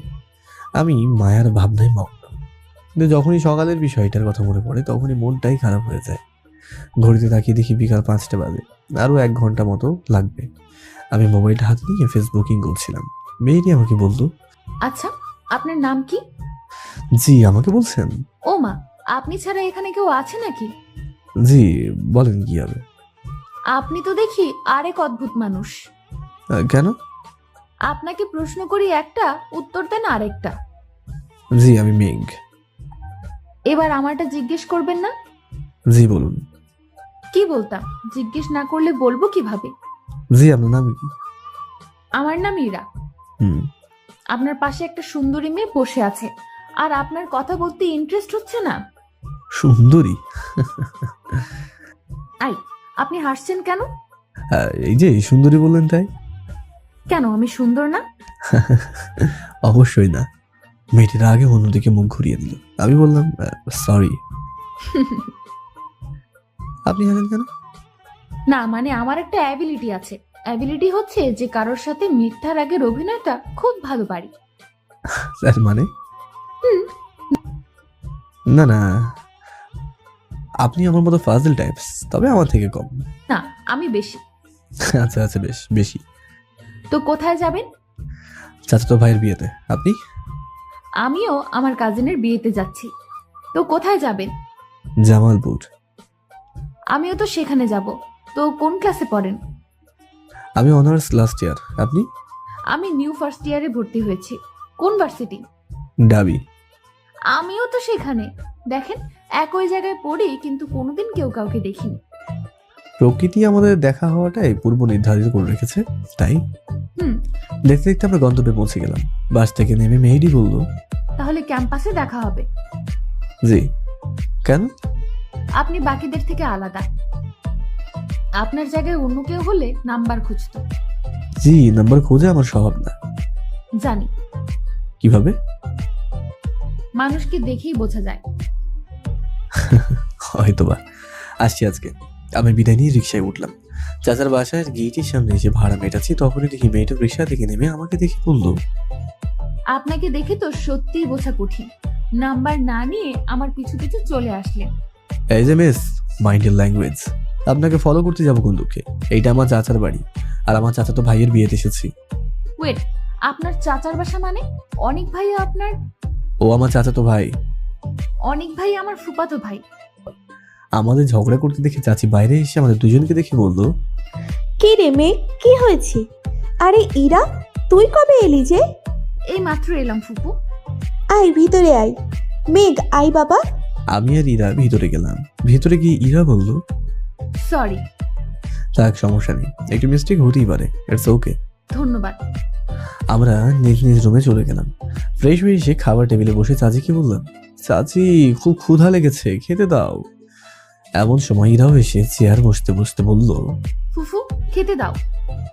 আরে দাঁড়া দাঁড়া, দিচ্ছি তো। চাচি আমাদের খেতে দিল। পিছন থেকে কে যেন কাঁধে হাত দিয়ে বলল, কিরে ফাজিল, কবে এলি? গলা শুনে বুঝে গেলাম চাচা যান। এই তো চাচা, এখন এলাম, বসেন, খাবার খান। আমি খেয়েছি, তোমরা খাও। তো ইরা মামুনি, কি খবর তোমার? এই তো ভালো ফুফা। তোমার মা বাবা আসবে না? ফুফা, বাবা বাইরে আছে, আম্মু কালকে চলে আসবে। আর মেঘ, তোর আব্বা আম্মু কবে আসবে? তোর বাপটাও জীবনে মানুষ হবে না, কোনোদিনও কোনো কাজে পাইলাম না তাকে। আর একমাত্র বড় ভাইয়ের ছেলের বিয়ে বলে কথা, আর সে কি না আসেনি এখনো। চাচা আব্বু আম্মুরা কালকে আসবে, আর চিন্তা করতে হবে না, আমি আছি তো। তোকে সব দায়িত্ব নিতে হবে, তবে কোনো ফাইজলামি করবি না। ইয়েস স্যার, আপনি যা বলবেন। আবার শুরু করলি, খেয়ে নে। আমি আর এরা খেয়ে দিয়ে ছাদে গেলাম। আমি মোবাইল নিয়ে ফেসবুকিং করছিলাম, এমন সময় কল আসলো, আর মেঘারই কল সেটা। আমি কলটা ধরে বললাম, কি হয়েছে বলেন। আপনি কোথায় গেলেন? আজকে ছাদে দেখতে পাইনি যে। আপনাকে বলতে যাব কেন? তোমাকে ভালোবাসি তাই বলবে। জানো না ভালোবাসার মানুষের সাথে সব শেয়ার করতে হয়। ভালোবাসার মানুষ মানে? আপনি আজাইরে কথা না বলে ফোনটা রাখেন, এমনিতেই মনটা ভালো লাগে না। কেন, কি হয়েছে? প্লিজ ফোনটা রাখেন, বাই। আমি ফোনটা কেটে দিলাম। এটা আমার পাশে বসেছিল, আমাকে এইভাবে মন খারাপ করে থাকতে দেখে বলল, কি হয়েছে আপনার? কই কিছু না তো। আপনার মুখে স্পষ্ট দেখা যাচ্ছে, বলেন কি হয়েছে? না কিছু না, এমনিতেই। কফি খাবেন? আমি বানিয়ে নিয়ে আসি, খেয়ে দেখেন, মন ভালো হয়ে যাবে। এরা কফি বানাতে নিচে চলে গেল। আসলে কফি খাওয়ার ইচ্ছা নেই, ওকে নিচে পাঠিয়ে কিছু সময় একটু একা থাকতে চাই। মাথায় বারবার সকালে বিষয়টা ঘুরপাক খাচ্ছে। না, রাফিকে দরকার। সাথে সাথে কল দিলাম, ও কলটা ধরে বলল, কি রে, কি হয়েছিল তোর? সকালে ভাবে চলে আসলি, আর বিকেলেও আসিস না আড্ডা দিতে? আরে আমি আমার চাচাতো ভাইয়ের বিয়েতে এসেছি। হালা, আমাদের একারেকে চলে গেলি? আরে বাল, কলটা সেই জন্য দিয়েছি। কাল ভাইয়ার মেহেদি, তাই কালকে দুপুরের আগে সবাইকে নিয়ে চলে আসবি। আচ্ছা দোস্ত, অনেকদিন দাওয়াত খাই না, তোর উছিলা একটা খাইতে পারবো। আচ্ছা সকালে কি হয়েছিল? কিছু না। তুই না বললেও বুঝি দোস্ত, আমি আসি, তারপর সব দেখে নিব। আমি ভাইয়াকে বললাম, ভাইয়া আসবো? আরে মেঘ, ছোট ভাই আমার, বসে পড়। ওই ছোট মানে? আমি জাস্ট 1 বছরের জুনিয়র, মাইন্ড ইট। ওই 1 বছর হোক আর 1 দিন হোক, ছোট তো ছোটই। তোমার সাথে আজাইরা কথা বলে লাভ নেই আমার। আমি চলে আসতেই যাবো এমন সময় ভাইয়ার হাত থেকে মোবাইলটা নিয়ে বললাম, ভাবি অধরা নামের একটা মেয়ের সাথে প্রেম করতো। পুরা ডাহা মিশা কথা। আমি বলে মোবাইলটা রেখে দিলাম এক দৌড়। যাক, এইবার বুঝবে কত ধানে কত চাল। সারা রাত চলবে ঝগড়া। আজকে অনেক ভাইয়া তো শেষ। আমি নিচে এসে কাজে মনোযোগ দিলাম। কাজ বলতে ডেকোরেশনের কাজগুলো আমাকে দেখতে হচ্ছে। একমাত্র বড় ভাইয়ের বিয়ে বলে কথা, বাড়িটা জাঁকজমকভাবে সাজাতে হবে তো। আমি ব্যস্ত হয়ে গেলাম, মোবাইলটা পকেটে রেখেছি আর হাতে নিইনি। তো রাত 12টার পর ফ্রি হলাম, ঘুম আর আসছে না, তাই গোসল করে ছাদে গেলাম একটু খোলা আকাশের নিচে বসতে। ছাদে গিয়ে বসে আছি, আকাশে চাঁদের আলো হয়ে আছে, সাথে হাজারো তারার মেলা। মাঝখানে হেরে যাওয়া ব্যক্তি, হালকা বাতাস বইছে।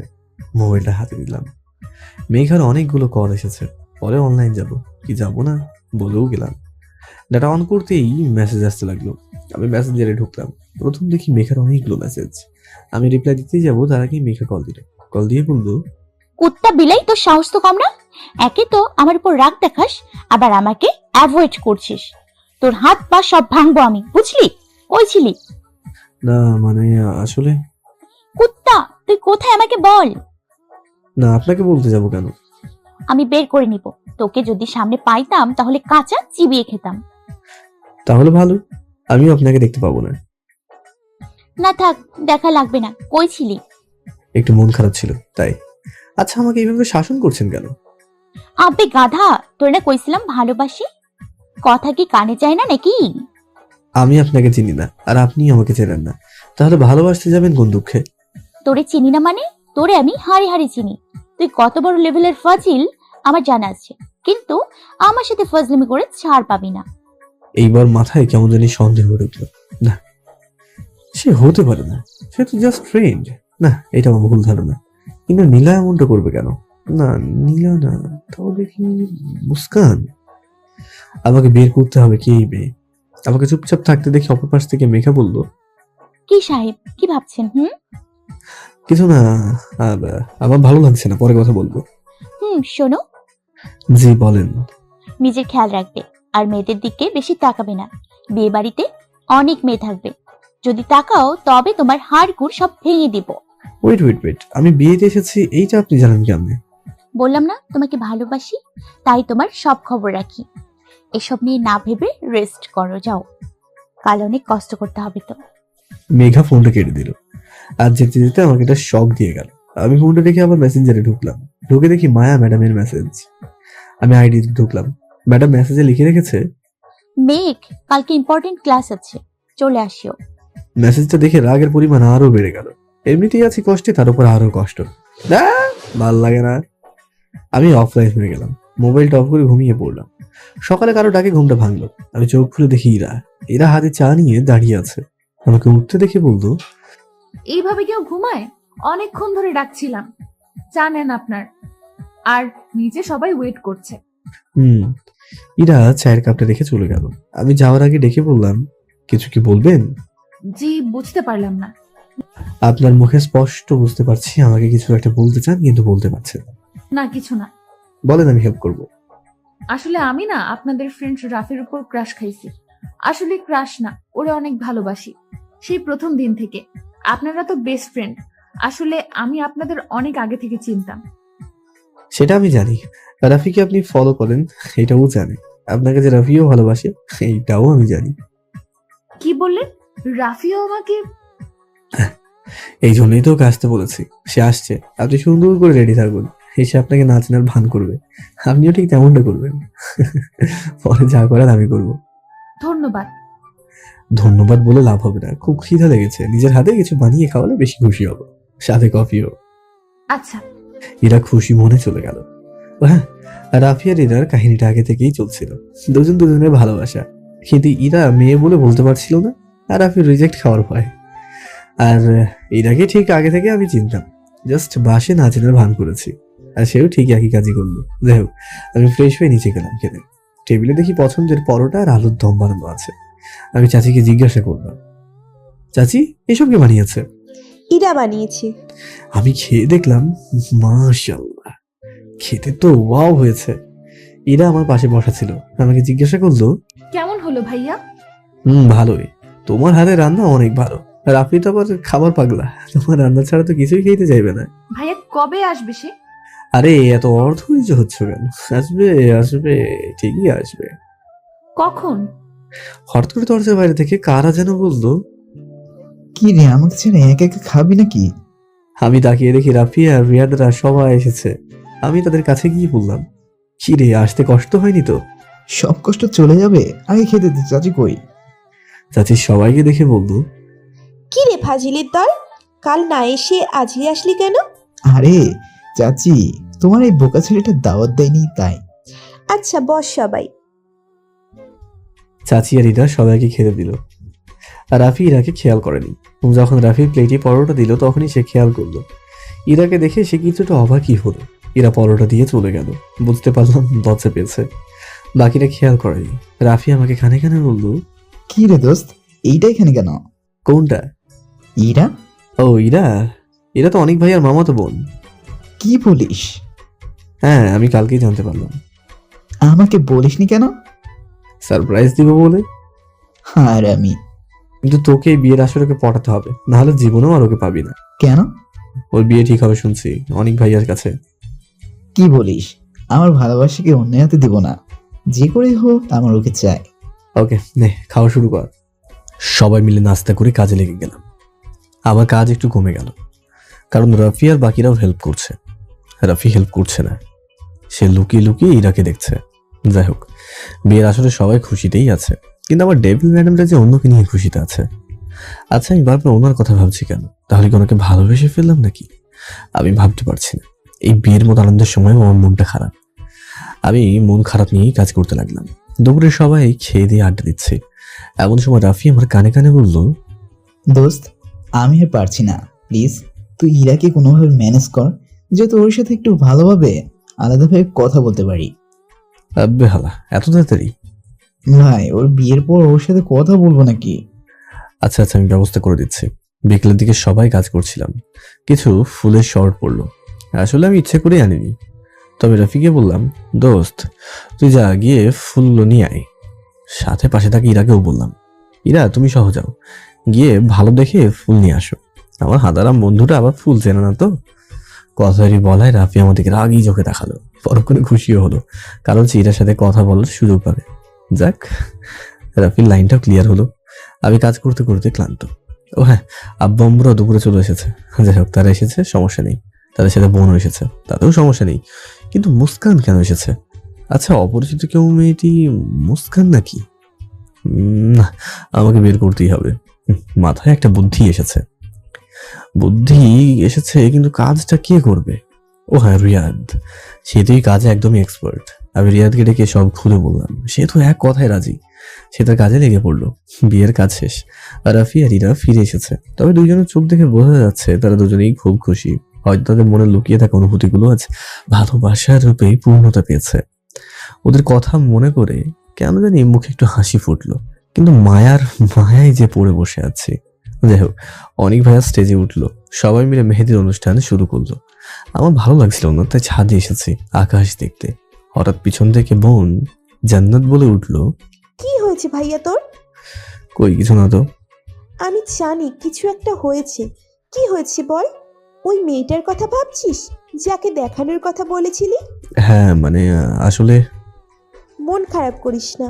আর তোকে বলতে ভুলে গিয়েছিলাম, আজকে আমরা আসার আগে তোর কলেজের ম্যাডাম এসেছিল। কি যেন নাম? ও হ্যাঁ, মায়া ম্যাডাম বলেছিল। কি মায়া ম্যাডাম এসেছিল? ও মা, শুকনো মুখটা এত জ্বলে উঠলো কেন? আরে তারপর বল। তারপর এসে তোর কথা জিজ্ঞেস করলো, আর কয়েকদিন পর নাকি তোদের কি যেন টেস্ট নিবে, তো তোকে তাড়াতাড়ি কলেজে যেতে বললো। আচ্ছা ভাইয়া, এইটাই কি সেই মেয়েটা? মানে বল। হ্যাঁ। ভাবি কিন্তু অনেক সুন্দর। দ্যাট? থাক, এত লজ্জা তো মেয়েরাও পায় না। কি বলিস? হ্যাঁ। আরে চিন্তা করিস না, আগে বিয়েতে চল। একমাত্র বড় ভাইয়ের বিয়ে, আনন্দ করি, তারপর না হয় এসব দেখবো। চল, সবাই তোকে খুঁজছে। আমি বোনের সাথে গেলাম, অনেক আনন্দ করলাম। তারপর এলো ঘুমানোর পালা। আমি আর বাকিরা ঘুমিয়ে পড়লাম, কিন্তু রফি হারামজাদা মোবাইলে কল করছে। শালা প্রেম করতে বুঝলাম, একই বাড়িতে আছে, তাহলে কল করার কি দরকার? ছাদে গেলেই তো হয়। আমি ওর একটা থাপ্পড় দিয়ে বললাম, হালা দুজনেই ছাদে গিয়ে ইচ্ছা মতো আড্ডা দে, আমাদের একটু ঘুমাতে দে। বাহ, খুব সুন্দর বুদ্ধি তো, তুই সেরা দোস্ত। যা ভাগ। রাফি চলে গেল। এই একটা সমস্যা, প্রেম করলেই জ্বালা, না করলেও জ্বালা। সে যাই হোক, একটু ঘুমিয়ে নি। তো সকালে উঠলাম একটু দেরি করে, উঠে নাস্তা খেয়ে আবার কাজে লেগে গেলাম। একমাত্র চাচাতো ভাইয়ের বিয়ে, তাই আমাকে ঘাটতে হচ্ছে বেশি। আমরা চলে আসলাম বিয়ে বাড়িতে। ওরে মা, গেটে দেখি অনেক মেয়ে দাঁড়িয়ে আছে, টাকার ডিমান্ড করছে। তো ভাইয়াকে বললাম দিয়ে দিতে। ভাইয়া তার মানি ব্যাগটা আমাকে দিয়ে বললো, তুই একটু ম্যানেজ কর। আমারে পাইকে মানি ব্যাগে দেখি 20,000 আছে। আমি মেয়েগুলোকে কোনো মতে 5,000 টাকায় ম্যানেজ করে বাকিগুলো নিজের পকেটে ঢোকালাম। তো ভাইয়াকে মানি ব্যাগ ফেরত দেওয়ার পর ভাইয়া করুণ চোখে আমাদেরকে তাকিয়ে বললো, ওদের 5,000 দিয়ে বাকিগুলো নিয়ে নিলি? তোমার বিয়েতে এত খাটুনি হলো, তার পারিশ্রমিক কে দেবে? হ্যাঁ তরে আমি। আরে ভাইয়া রাগ করতে নেই, ভাবিরে দিয়েছিস মনে করে ভুলে যা। ভাইয়া জানে এখন কিছু বলে লাভ নেই। তো এইভাবে বিয়েটা শেষ হয়ে গেল। এবার আসছে মেন পালা, কান্নার পালা। আরে শালা, আমি মনে করছি ভাবি কাঁদতে কাঁদতে শেষ হয়ে যাবে, কিন্তু উনি তো হাসি মুখে গাড়িতে উঠলো। তো ভাইয়াদের গাড়িতে আমিও ছিলাম। ভাবিকে বললাম, ভাবি আজকে থেকে কি বিয়ের একটা নতুন কনসেপ্ট শুরু করছেন নাকি? কি? এই যে আগে বিয়েতে দেখতাম মেয়েরা বিয়ের সময় শ্বশুর বাড়িতে চলে যাবে বলে কান্না করতো, আপনি তো একটু উল্টে হাসছেন। আরে ছোট দাবুরজি, আমার কান্না সহজে আসে না, আর যখন আসে তখন কেউ থামাতে পারে না। আরে আচ্ছা, চিন্তা করবেন না, ভাইয়া ঠিকই থামাতে পারবে। না পারলে হাত পা ভেঙে দেব। পাশ থেকে ভাইয়া বলল, তোমার রাগ ভাঙাতে আমার বয়ে গেছে। কি বললি তুই? আরে বাবুটা, রাগ করো কেন, আমি তো মজা করেছিলাম। সবাই বাসে চলে আসলাম। বাসায় মেহমানে ভর্তি। আমি ছাদে দাঁড়িয়ে আছি, খোলা আকাশে তারার মেলা দেখছি। তখনই ফোনটা বেজে উঠলো। স্ক্রিনে তাকিয়ে দেখি মেঘা। কল ধরতেই মেঘা বলে উঠলো, এত ব্যস্ত মানুষ, একটা কল দেওয়ার সময় পাও না নাকি? আপনি তুমি করে বলছেন কেন? ওমা, ভালোবাসি তাই। কি করছেন? আকাশ দেখছি। আমিও সেম, ছাদে বসে বসে আকাশ দেখছি। কিছু খাইছেন নাকি খালি পেটে বসে আছেন? খেয়েছি। আমি বলেছি খাননি? আপনি জানেন কেন? আপনি কি পড়ি নাকি? বললাম না, ভালোবাসার মানুষের প্রতিটা মুহূর্তের খবর আমি রাখি। আচ্ছা বুঝলাম। আচ্ছা, আমাকে যে ভালোবাসেন, আপনি কি জানেন আমি কাউকে ভালোবাসি কিনা? না, জানি না, জানার চেষ্টাও করব না। তোমাকে হারাতে চাই না, যে কোনো মূল্যে তোমাকে আমার চাই। আমি যদি বলি আমি কাউকে ভালোবাসি, তাহলে কি করবেন? জানি না কি করব, তবে আপনাকে ভালোবাসা বন্ধ করব না। এতটা ভালোবাসেন কেন? জানি না। সত্যি বলতে আমি অন্য কাউকে পছন্দ করি। কথাটা বলা প্রপাশ থেকে কোনো আওয়াজ আসলো না, ফোনটা কেটে দিল। জানি না মেঘা কি ভাবছে বা করছে, তবে সত্যিটা বলা খুব জরুরি। আমি মায়ের প্রতি দুর্বল, মায়াকে ভালোবাসতে শুরু করেছি। মেঘা আমাকে সত্যি ভালোবাসে কিনা আমি জানি না, তবে তাকে আঘাত করা আমার পক্ষে সম্ভব না, তাই সত্যিটা বলেই দিলাম। আমি ফোনটা পকেটে রেখে আবার আকাশ দেখায় মনোযোগ দিলাম। কিছুক্ষণ পর ফোনটা আবারও বেজে উঠল। স্ক্রিনে তাকিয়ে দেখি মেঘা। তড়ি ঘড়ি করে ফোনটা তুললাম। ফোন ধরতেই মেঘা বলল, সরি, ব্যালেন্স শেষ হয়ে গেছিল। কি যেন বলেছিলে? ও হ্যাঁ, কাকে ভালোবাসেন? কথা ধরন দেখে মনে হলো সে কান্না করছে। আমি তাকে জবাব দিলাম, আছে কেউ একজন। বলা যাবে না। যাবে। তাহলে বলেন। মায়া। কোন মায়া? আপনার কলেজের ম্যাডাম? হ্যাঁ। কিন্তু ও তো আপনার সিনিয়র। সমস্যা নেই। সে কি জানে? না। আপনি তাকে ভালোবাসেন? না। তাহলে? তাহলে কিছু না। যদি তার কোনো বয়ফ্রেন্ড থাকে তখন কি করবেন? সেম আপনার মতো, তাকে ভালোবাসা বন্ধ করবো না। এবার ওপাশ থেকে জোরে কান্না করার শব্দ শোনা গেল। আমি মেঘাকে কিছু বলতে যাবো, তার আগে মেঘা কান্না করতে করতে বলল, আচ্ছা, আমরা কি ভালো বন্ধু হয়ে এভাবে থাকবো আজীবন? আপনার সমস্যা না হলে থাকতে পারি। আমার সাথে কি আগের মতো কথা বলবেন না? বলবো। সত্যি বলবেন? বলবো তো। আচ্ছা শোনেন, আম্মু ডাকছে, পরে কথা হবে। মেঘা কলটা কেটে দিল। আমি জানি সে মিথ্যা বলছে, সে কান্না করছে। আমাকে তার কান্নার আওয়াজ শোনাতে চায় না।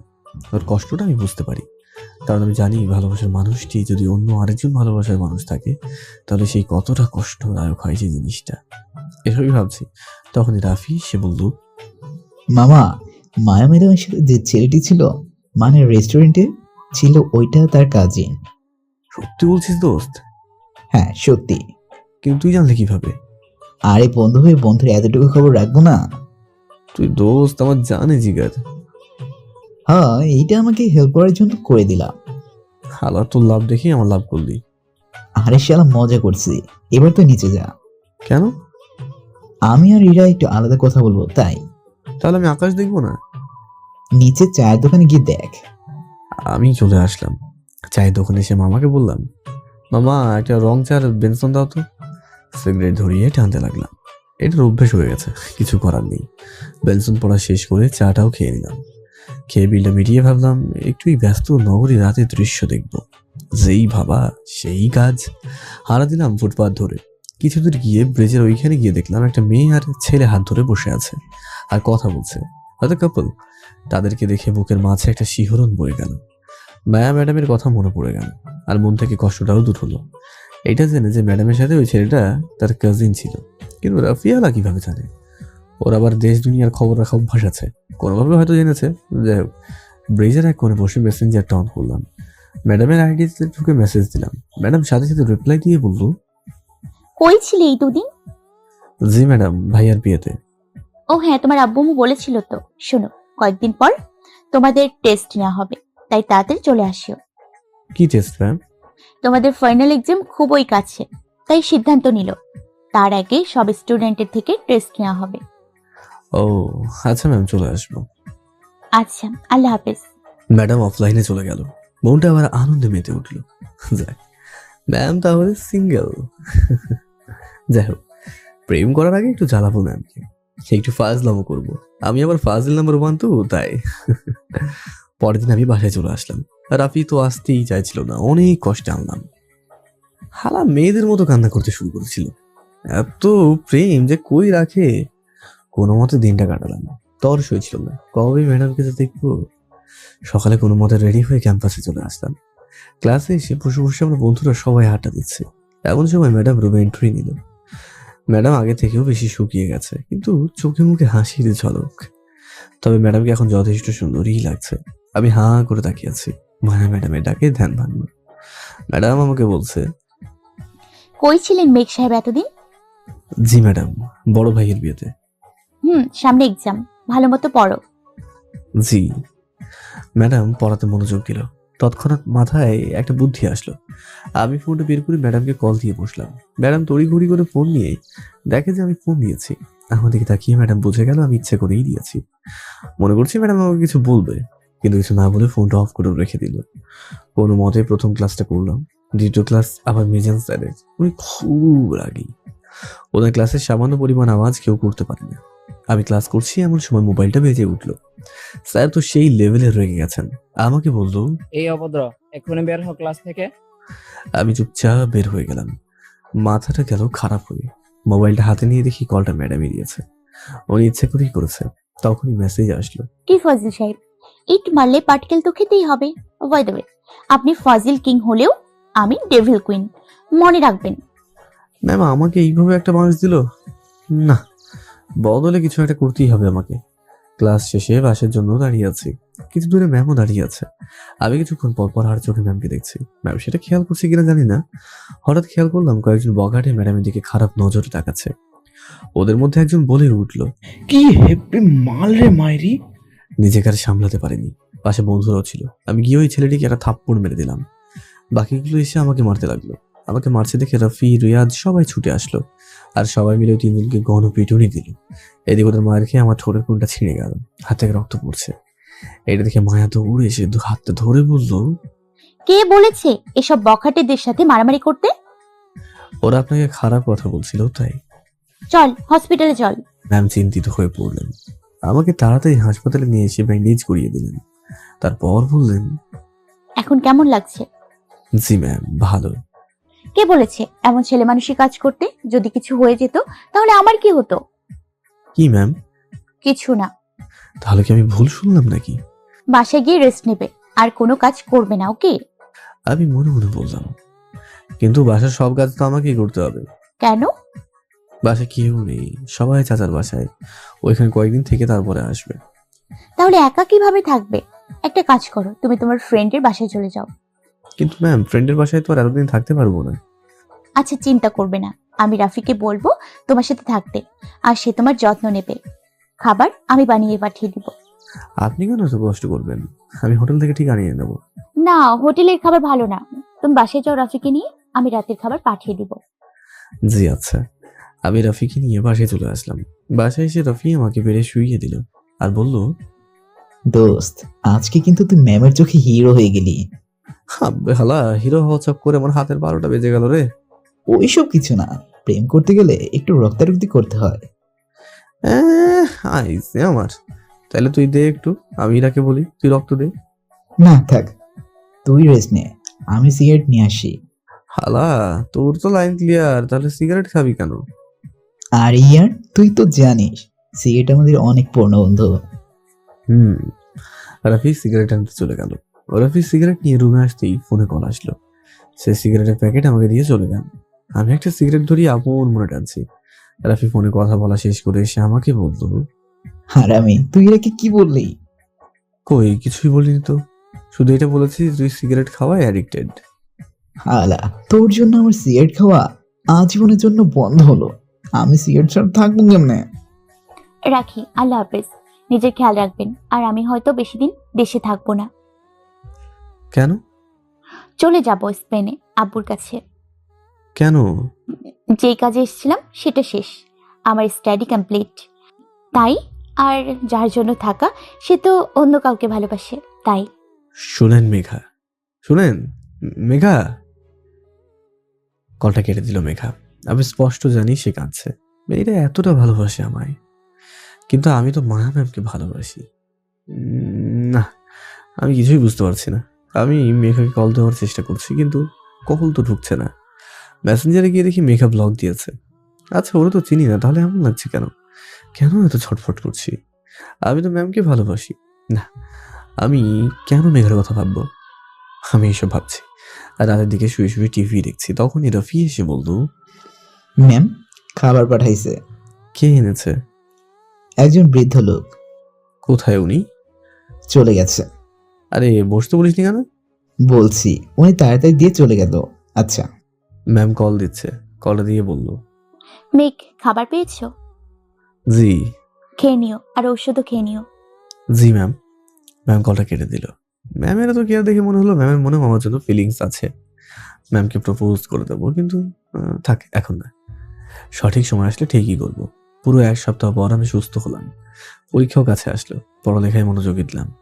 কালকে পরীক্ষা, রাতে পড়ছি, হঠাৎ করে মোবাইলে মেসেজ আসলো। তাকে দেখি মেঘা। মেসেজটা ওপেন করে দেখি লেখা আছে, কালকের জন্য বেস্ট অফ লাক। মনোযোগ দিয়ে লিখবেন আর নিজের খেয়াল রাখবেন। আমি কি মনে করে কল দিয়ে বসলাম। সেও হয়তো আমার কলের অপেক্ষায় ছিল। কল দেওয়ার সাথে সাথেই কল ধরলো। আমি চুপ করে আছি দেখে সে বলল, কিছু বলবে? না। আচ্ছা রাখি তাহলে। শুনুন। বল। কেমন আছেন? যেমন থাকার কথা। করে যাবেন? সামনের মাসের 12 তারিখ বিকাল 5টায় ফ্লাইট। আমি রাখি, আল্লাহ হাফেজ। মেঘা ফোনটা কেটে দিল। আমি জানি সে কান্না করছে, কিন্তু কিভাবে? আমি ওকে না দেখে জানতে পারছি। আমার পড়াশোনায় মনোযোগ দেওয়া দরকার। ভাবছি ফাইনাল পরীক্ষার পরপরই ম্যামকে প্রপোজ করব। পরের দিন ভালো মতো পরীক্ষা দিলাম। পরীক্ষা ভালোই হয়েছে। আসার সময় নীলা আমাকে ডেকে বলল, মেঘ, একটু কথা ছিল। হ্যাঁ বল। কালকে একটু দেখা করিস। আচ্ছা। আমি বাসায় আসলাম, এসে ভাবতে লাগলাম নীলা এত জরুরিভাবে দেখা করতে বললো কেন। আমি চিন্তায় আছি কিভাবে ম্যামকে প্রপোজ করব। তখনই বোন জান্নাত এসে আমাকে বলল, ভাইয়া কি ভাবছিস? আরে কিছু না। বল। আরে ভাবছি ম্যামকে কিভাবে প্রপোজ করব। সত্যি? হ্যাঁ, তো কখন করবি? পরীক্ষার পর। না ভাইয়া, আগে করবি। কেন? করতে বলছি, করবি। আচ্ছা, কিন্তু কিভাবে? বোন আমাকে সব কিছু বুঝিয়ে বলল। সব শুনে একটু সাহস পেলাম। রাফিকে সব বললাম, সে তো শুনে মহা খুশি। রাতে হঠাৎ করে ঘুম ভেঙে গেল। একটা দুঃস্বপ্ন দেখলাম। আমি একটা মেয়ের সাথে হাত ধরে হাঁটছি। হঠাৎ করে মেয়েটি আমাকে বাঁচাতে গিয়ে নিজেই গাড়ির নিচে চাপা পড়লো। মেয়েটির নাম ধরে চিৎকার দিলাম। সেই মেয়েটি ছিল মেঘা। গলাটা শুকিয়ে যাচ্ছে। আমি নিচে গিয়ে পানি খেয়ে আসলাম। আচ্ছা, আমি স্বপ্নটা কেন দেখলাম? কেনই বা মেঘাকে নিয়ে ভাবছি? না, আমি মায়ায় পড়েছি। আমি তো আমার ডেভিল ম্যামের প্রেমে পড়েছি। তাহলে মেঘার কথা কেন ভাবছি? যেই মেয়েটাকে কোনোদিন দেখিও নি, জানিও না সে কে, তাহলে তোর কথা ভাবছি বা কেন? পরের দিন ক্যাম্পাসে বড় গাছটি নিচে দাঁড়িয়ে আছি নীলার জন্য। আজকে শাড়ি পরে এসেছে। ওকে শাড়ি পরতে দেখে কিছুটা অবাকই হলাম। আমার কাছে এসে নীলা তার পিছন থেকে একজোড়া গোলাপ আমার দিকে এগিয়ে দিয়ে বলল, মেঘ, তোকে সেই প্রথম দেখায় ভালোবেসে ফেলেছি। তোর প্রেমে সেই প্রথম দিন থেকে হাবুডুবু খাচ্ছি। নিজেকে আর ঠিক রাখতে পারছি না, তাই আজকে অনেক সাহস নিয়ে প্রপোজ করছি তোমায়। আমাকে একটু ভালোবাসবে? আমি বনে গেলাম। নিজেকে সামনে নিয়ে বললাম, শোনো, আমি তোকে সবসময় একজন ভালো বন্ধু ভেবেছি, আর কিচ্ছু না। আমি অন্য কাউকে ভালোবাসি। নীলা চোখে পানি। আমি কিছু বলতে যাবো, তার আগে সে আমাকে জড়িয়ে ধরলো, যার জন্য আমি প্রস্তুত ছিলাম না। আমাকে জড়িয়ে ধরে সে বলতে লাগলো, প্লিজ মেঘ, আমি তোমাকে ছাড়া বাঁচবো না, প্লিজ। ম্যাম পিছনে ফিরে আমাকে থাপ্পড় মেরে বলল, তোর মতো লুচ্চা আমি দেখিনি। আমাকে আর ফলো করবি না। আর হ্যাঁ, আমার চোখের সামনেও যেন আর না দেখি। ম্যাম কাঁদতে কাঁদতে চলে গেল। আমি দাঁড়িয়ে আছি, চোখ দিয়ে অস্ত্র গড়িয়ে পড়ছে। ম্যাম চলে গেছে। আমি আর দেরি না করে বাসায় চলে আসলাম। রুমে গিয়ে দরজা বন্ধ করে শুয়ে আছি। মনটা খারাপ। ম্যাম আমার কাছ থেকে সত্যিটা জানতে চাইনি একবারও। কেন শুধু শুধু আমাকে ভুল বুঝলো? বোন এসে দরজা ধাক্কা দিচ্ছে। আমি উঠে দরজাটা খুলে দিতেই বোন আমাকে বলল, ভাইয়া, ভাবি কি বলেছে কাল? আমি চুপ করে আছি। বোন আবারও জিজ্ঞাসা করল, ভাইয়া, ভাবি কি বলেছে বল। ভাইয়া বল। আমি নিজেকে আর ধরে রাখতে না পেরে বোনকে জড়িয়ে ধরে কেঁদেই দিলাম। তাকে সব কিছু খুলে বললাম। বোন সবটা শুনে আমাকে বলল, আরে পাগল, এইটার জন্য কান্না করতে হয় নাকি? ম্যাম তোকে ভালোবাসে, তাই সে নীলার সাথে তোকে দেখে রাগ করেছে। কালকে ক্যাম্পাসে গিয়ে ভাবিকে প্রপোজ করে দিস, দেখবি সব ঠিক হয়ে যাবে। সত্যি? হ্যাঁ, আর মেয়েদের মতো কান্না করা বন্ধ কর। কান্না করলে তোকে আমার মেয়ের মতো লাগে। গাঁধী, তোরে আজকে আমি আমি আম্মুকে বলে দিব মারলে। আচ্ছা, যা, মারবো না। ওকে, এইবার যা তুই। বোন রুম থেকে চলে গেল। আমি ম্যামের আইডিতে ঢুকলাম, কিন্তু ম্যাম তো ব্লক করে দিয়েছে আমাকে। আমি ফোনে ট্রাই করলাম। কয়েকবার রিং হওয়ার পর ম্যাম ফোনটা ধরে বলল, ওই কুত্তা, কি সমস্যা তোর? Ma'am, I am sorry. তোরে না আমার সামনে আসতে মানা করছি, আর কোনোদিন আমাকে ফোন দিবি না। ম্যাম ফোনটা কেটে দিল। মনটা খারাপ। পরের দিন ক্যাম্পাসে গিয়ে ম্যামকে খুঁজছি, কিন্তু পাচ্ছি না। রাফিকে জিজ্ঞেস করলাম, দোস্ত, মায়া ম্যাম কই? ম্যাম চলে গেছে, উনি চাকরি ছেড়ে দিছে। কি বলিস এসব? হ্যাঁ সত্যি। দোস্ত আমি মায়া ম্যামকে অনেক ভালোবাসি তো। কি হয়েছে আমাকে বল। আমি রাফিকে সব বললাম। রাফি সবটা শুনে বলল, দোস্ত সময় এসে গেছে কিসের? প্রপোজ করার। কারে? আব্বে হালা ম্যাম রে করবি। কিন্তু কিভাবে? আরে আমি আছি তো, সব অ্যারেঞ্জ করবো। তুই শুধু রাত 12টায় কল দিলে নির্দিষ্ট জায়গায় চলে আসিস। ওকে মামা। আমি নিশ্চিন্তে বাইরে চলে আসলাম। রাফি যখন বলছে তাহলে সবই সম্ভব। আমি অপেক্ষায় আছি। রাফি 11:30 কল দিয়ে একটা জায়গায় যেতে বললো। আমি 20 মিনিটে পৌঁছেও গেলাম। গিয়ে দেখি রাফি শহরিয়াদেরা সবাই আছে, আর তাদের হাতে সব কাগজ। আমাকে দেখে রাফি বলল, ম্যামকে কল দিয়ে নিচে আসতে বল। কিন্তু ম্যাম এইখানে আসবে কেন? আব্বে হালা ম্যাম সামনে বসে থাকে। ওয়েট মামা, আমি কল দিচ্ছি। কিন্তু আমার বুকটা কাঁপছে। কেন? প্রথমবার কাউকে প্রপোজ করবো তাই। কেন, ভবিষ্যতে আরো কয়েকটা করবি নাকি? না ভাই, একটাই, এইটা করতে পারলেই হলো। তাইলে হালা কল দে। কিন্তু তোদের হাতে সব কি? আরে বাল, বেশি কথা না বলে ম্যামকে নিচে আসতে বল। আমি মায়া ম্যামকে কল দিলাম, কয়েকবার দিলাম, কিন্তু ম্যাম কলটা ধরলো না। আমি আবারও দিলাম। ম্যাম কলটা রিসিভ করে বিরক্তির স্বরে বলল, তোর মতো বেহায়া নির্লজ্জ ছোট লোক আমি আর 2টা দেখিনি। সরি ম্যাম, আসলে।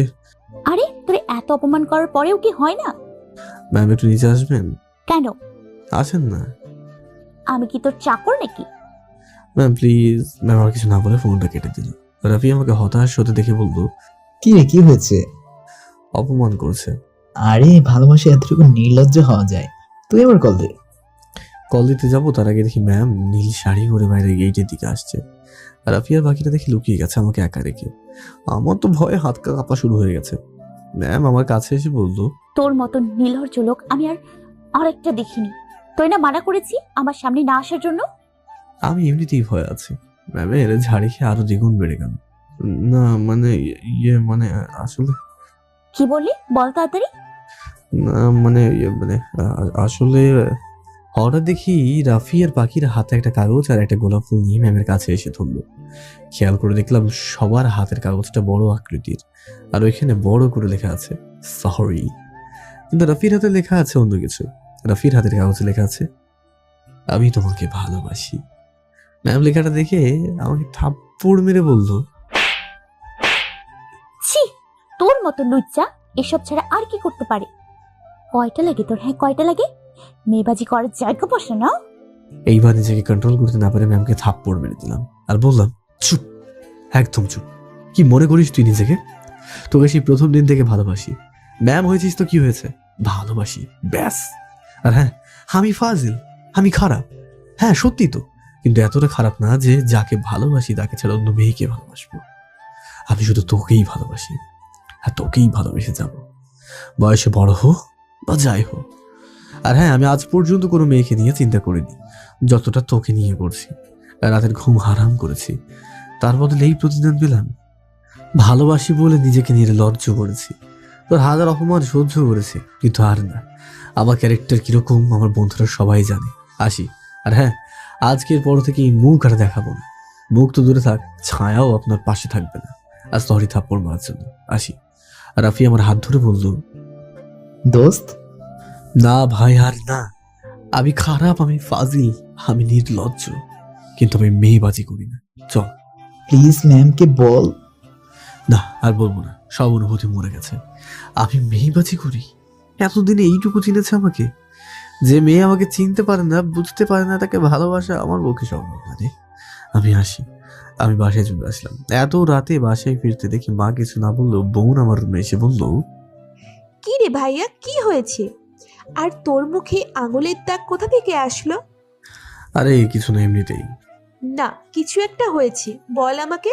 না বোন, কিছুই হয়নি। ভাইয়া আমার কসম দিলাম, বল কি হয়েছে।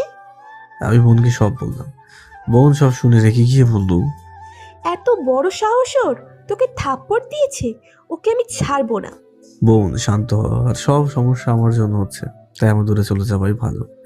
কিন্তু ভাইয়া সামনে তোর এক্সাম। সমস্যা নেই, আমি শহর ছেড়ে চলে যাবো। পরীক্ষা না হয় ওইখান থেকেই দেবো। কিন্তু যাবি কোথায়? বড় খালার বাসায়। আচ্ছা যা, মন খারাপ করিস না। না বোন, এমন বলিস না। মায়া যেন সুখে থাকে এই দোয়া কর। কোনো রকম রাতটা পার করে পরের দিন সকালেই মাকে বলে বড় খালার বাসায় চলে আসলাম। খালা আমাকে দেখি তো অবাক, হঠাৎ করে দেখে আমাকে জিজ্ঞাসা করলেন, কি রে মেঘ, তোরে তো ফোন করেও পাই না, আজ সেই তুই বাসায় হাজির? কেন খালা, তোমার বাসায় কি আসা যাবে না নাকি? কি বলছিস তুই? আয় ভিতরে আয়, থাকবি নাকি চলে যাবে? না খালা, এবার অনেক দিন থাকবো। আচ্ছা যা, উপরে তন্নি আছে, ওরে বল রুম দেখাই দিবে। আচ্ছা। আমি টনির রুমে গেলাম আস্তে আস্তে। সে মুখে কি সব মেখেছে, দেখতে একদম ভূতের মতো লাগছে। আমি আস্তে আস্তে পিছন দিক দিয়ে গিয়ে তাকে চিৎকার দিলাম। টনি লাফিয়ে উঠে এদিকে এদিকে দৌড়াতে লাগলো। আমাকে দেখে সে দৌড়ে এসে জড়িয়ে ধরে বললো, মেঘ ভাইয়া, কবে এসেছিস তুই? এই তো এইমাত্র আসলাম। আচ্ছা বস। তো কি মনে করে আসলি? বলবো বলবো, আগে আমাকে আবার রুমটা দেখা, ফ্রেশ হই, তারপর তো খুব খিদাও লেগেছে আবার। আচ্ছা চল, আমি রুম দেখিয়ে দিচ্ছি। তন্নি আমাকে রুমে নিয়ে গেল। বলি, তন্নি আর তানিম দুই ভাই বোন, মানে আমার খালাতো ভাই। তানিম ভাইয়া বড়, উনি লন্ডনে থাকতেন, এখন থেকে স্পেনে শিফট হয়েছেন। তন্নি ছোট, জান্নাতে সমবয়সী, একই ক্লাসেই পড়ে। মেয়েটা আমাকে পেলে নিজের ভাইয়ের কথা ভুলেই যায়। এই নিয়ে তানিম ভাইয়ার অনেক আক্ষেপ। তন্নি আমাকে তার বড় ভাই মনে করে, খুব দুষ্টু কিন্তু খুব ভালো। আমি ফ্রেশ হয়ে নিচে গেলাম খেতে। টেবিলে দেখি তন্নি খাবার নিয়েই বসে আছে। আমাকে দেখিয়ে বলতো, ভাইয়া তাড়াতাড়ি খেতে আয়। খালা বললো, কি রে এত তাড়া করছিস কেন? আম্মু, আমার ভাইয়ের কাছ থেকে অনেক কিছু জানার আছে, তাই। তুই পারিসও বটে, মেঘ খেয়ে নে। আমি আর তন্নি খাবার খেয়ে ছাদে গেলাম। তন্নি জানে আমার ছাদে যাওয়া মানে মন খারাপ হবে। দিনের বেলায় ছাদে যাই তখন তখন আমার মন ভালো থাকে না। তন্নি এটাও জানে আমি ছাদে উঠলে কফি খাই, তাই সে কফি বানিয়ে আনলো। তাদের ছাদে বসার জন্য আলাদা জায়গা আছে, আমরা সেখানে বসলাম। তন্নি এক চুমুক কফি খেয়ে আমাকে বললো, ভাইয়া কি হয়েছে আমাকে বল, কেন এত মন খারাপ তোর? আমি তন্নিকে সব বললাম। হাজার হলেও বোন, আমার কথা শুনে তার রাগ উঠল। সাথে সাথে সে মায়াকে আজে বাজে কথা বলা শুরু করে দিল। ভাগ্যিস সে সামনে পায়নি, না হলে খবর করে ছাড়তে নিশ্চিত। আমি কোন রকম তন্নিকে শান্ত করে বললাম, আরে আরে রাগ করার কি আছে? কি আছে মানে? তোকে অপমান করার সে কে? আজ পর্যন্ত তোর আব্বু তোকে কিছু বলেনি, আর ওই মেয়েটা বলার সাহস কি করে পায়? ওকে ভালোবাসি তাই। কিন্তু ভাইয়া, ও তোর ভালোবাসা বোঝে না। আরে পাগলি, বোঝে, সব বোঝে। আমি জানি সে ভালোবাসে, কিন্তু ওই যে মেয়েদের বুক ফাটে তবু মুখ ফোটে না। কেন ভাইয়া? জানি না। তন্নির সাথে কথা বলছি, এমন সময় দেখি মেঘার কল। আমি কলটা ধরতেই মেঘা বলল, মেঘ, তুমি কোথায়? আজকে তোমাকে ক্যাম্পাসে দেখলাম না। জি আমি একটু বাইরে আছি। ম্যামের ব্যবহারে বেশি কষ্ট পেয়েছো? না ওয়েট, আপনি কিভাবে জানেন এসব? আমি আগেই বলেছিলাম আপনার সব খবর আমি রাখি। কেমন যেন একটা সন্দেহ হলো। এটা আমাকে যাচাই বাছাই করতেই হবে। কি করেন আর কোথায় আপনি? সরি, বলা যাবে না। ও আচ্ছা, ভালো। আচ্ছা আমি রাখি, আল্লাহ হাফেজ। মেঘা ফোনটা কেটে দিল। তন্নি জিজ্ঞাসা করলো, ভাইয়া কে কল দিছে? আমি তন্নিকে মেঘার ব্যাপারে সবকিছু বললাম। তন্নি শুনে বলল, ভাইয়া ডাল মে কুছ কালা হে। বোন কুছ নেই, বহুত কালা হ্যাঁ। আমাদের দুজনে মিলে এটা সমাধান করতে হবে, কিন্তু কেউ যেন না জানে, ওকে? ওকে। হঠাৎ করে রাফি কল দিল। আমি কলটা রিসিভ করতে রাফি জিজ্ঞাসা করলো, বেহালা কই তুই? তোর সাথে আড্ডা দেওয়ার জন্য সবাই বসে আছে। না দোস্ত, আমি অনেক দূরে আছি। কি বলিস? কোথায় তুই? আছি একটা জায়গায়। বল। চিন্তা করিস না, তাড়াতাড়ি চলে আসবো। হুম। আমি ফোনটা কেটে দিলাম। কেমন জানি এইখানেও একটু গড়বড় মনে হচ্ছে। রাফির কথার মাঝে পরিবর্তন লক্ষ্য করতে পারলাম। আমি ইরাকে কল দিলাম। ইরা ফোন ধরতেই আমি ওকে সব প্ল্যান বসিয়ে দিলাম। এরপর মোবাইল থেকে সিমটা খুলে রাখলাম যাতে কেউ কন্ট্যাক্ট না করতে পারে। আর মেঘাকে মেসেজ দিয়ে নতুন সিমের নাম্বারটা দিলাম যাতে প্ল্যান সাকসেসফুল হয়। তারপর আমি একটু ঘুমানোর চেষ্টা করলাম, কিন্তু না, সম্ভব হয়নি। যদি প্ল্যান মোতাবেক না হয় তাহলে কি হবে? না, আমি শিওর হব। 2 দিন কাটিয়ে দিলাম। ইরা আমাকে কোনো খবরই দিল না। সন্ধ্যার সময় আমি এত নিজ ছাদে বসে বসে কফি খাচ্ছি, এমন সময় রাফির নাম্বার থেকে কল আসলো। আমি ফোন ধরতেই রাফি বলল, কি রে, তোর পুরোনো সিমটা বন্ধ নাকি যে তুই নতুন সিম চালাচ্ছিস? হ্যাঁ দোস্ত, কিন্তু এই নাম্বার কিভাবে পেলি? না মানে আন্টি থেকে নিয়েছিলাম। ও ভালো, কি খবর তোর? ভালো না রে? কেন? মায়া ম্যাডাম প্রতিদিন তোর কথা জিজ্ঞেস করে আর মাথা খেয়ে ফেলে। আচ্ছা কোথায় তুই আমাকে বল। না দোস্ত, এটা বলা যাবে না। আচ্ছা, আমাদের পরীক্ষা তো সামনের মাসেই, একেবারে তখন দেখা হবে। কি বলিস তুই? তোর এছাড়া কেমন কেমন লাগে। চল আয় তাড়াতাড়ি। না রে দোস্ত, আমি আর যাবো না। কোনো মতো পরীক্ষা দিয়ে বাইরের দেশে চলে যাব। কেন মামা? আর মায়া? সে নিজের মতো খুশিতে থাকুক, তাতে আমার কি। আচ্ছা মামা, রাখি রে, পরে কথা হবে, বাই। আমি ফোনটা রেখে দিলাম। যেমন ভাবলাম ঠিক তেমনই হলো। রাফির কল কাটার সাথে সাথেই মেঘার কল আসলো। আমাকে কল দেওয়ার সাথে সাথে বললো, মেঘ, তোমাকে কয়দিন দেখা যায় না কেন? কোথায় তুমি? ম্যামের উপর এত রাগ করে আছো? কেন? রাগ কি শুধু সে করতে পারে? আমরা কি মানুষ না? আমাদের কি রাগ নেই? কিন্তু তোমাকে না দেখলে আমার দিন কাটে না। প্লিজ ফিরে এসো। দেশ ছেড়ে কখন যাবেন? না বলাই কি ভালো না? বললে যেতে পারবো না। আচ্ছা রাখি, পরে কথা হবে। আচ্ছা, এই শোনো। জি বলো। কবে ফিরবে? জানি না। পরীক্ষা? সেটা দেবো। আচ্ছা রাখি। কলটা কেটে দিলাম। সে আবার কল দিল। আমি কল রিসিভ করতে সে বলল, আমাকে তুমি করে বলছো? কই না তো। জি বলো। আরে না, আমি জি বলেন বলছিলাম। ও আচ্ছা, রাখি। আচ্ছা, তুমি আমাকে দেখে বললো, ভাইয়া তোরে অস্কার দেওয়া দরকার, কি সুন্দর ড্রামা করলি। এখন কি বুঝলি? আমি শিওর। শুধু রাফির বিষয়টা জানা হলো না। দেখতে দেখতে পুরো 1 সপ্তাহ কেটে গেছে। এবার ধামাকা করার সময় হয়ে গেছে।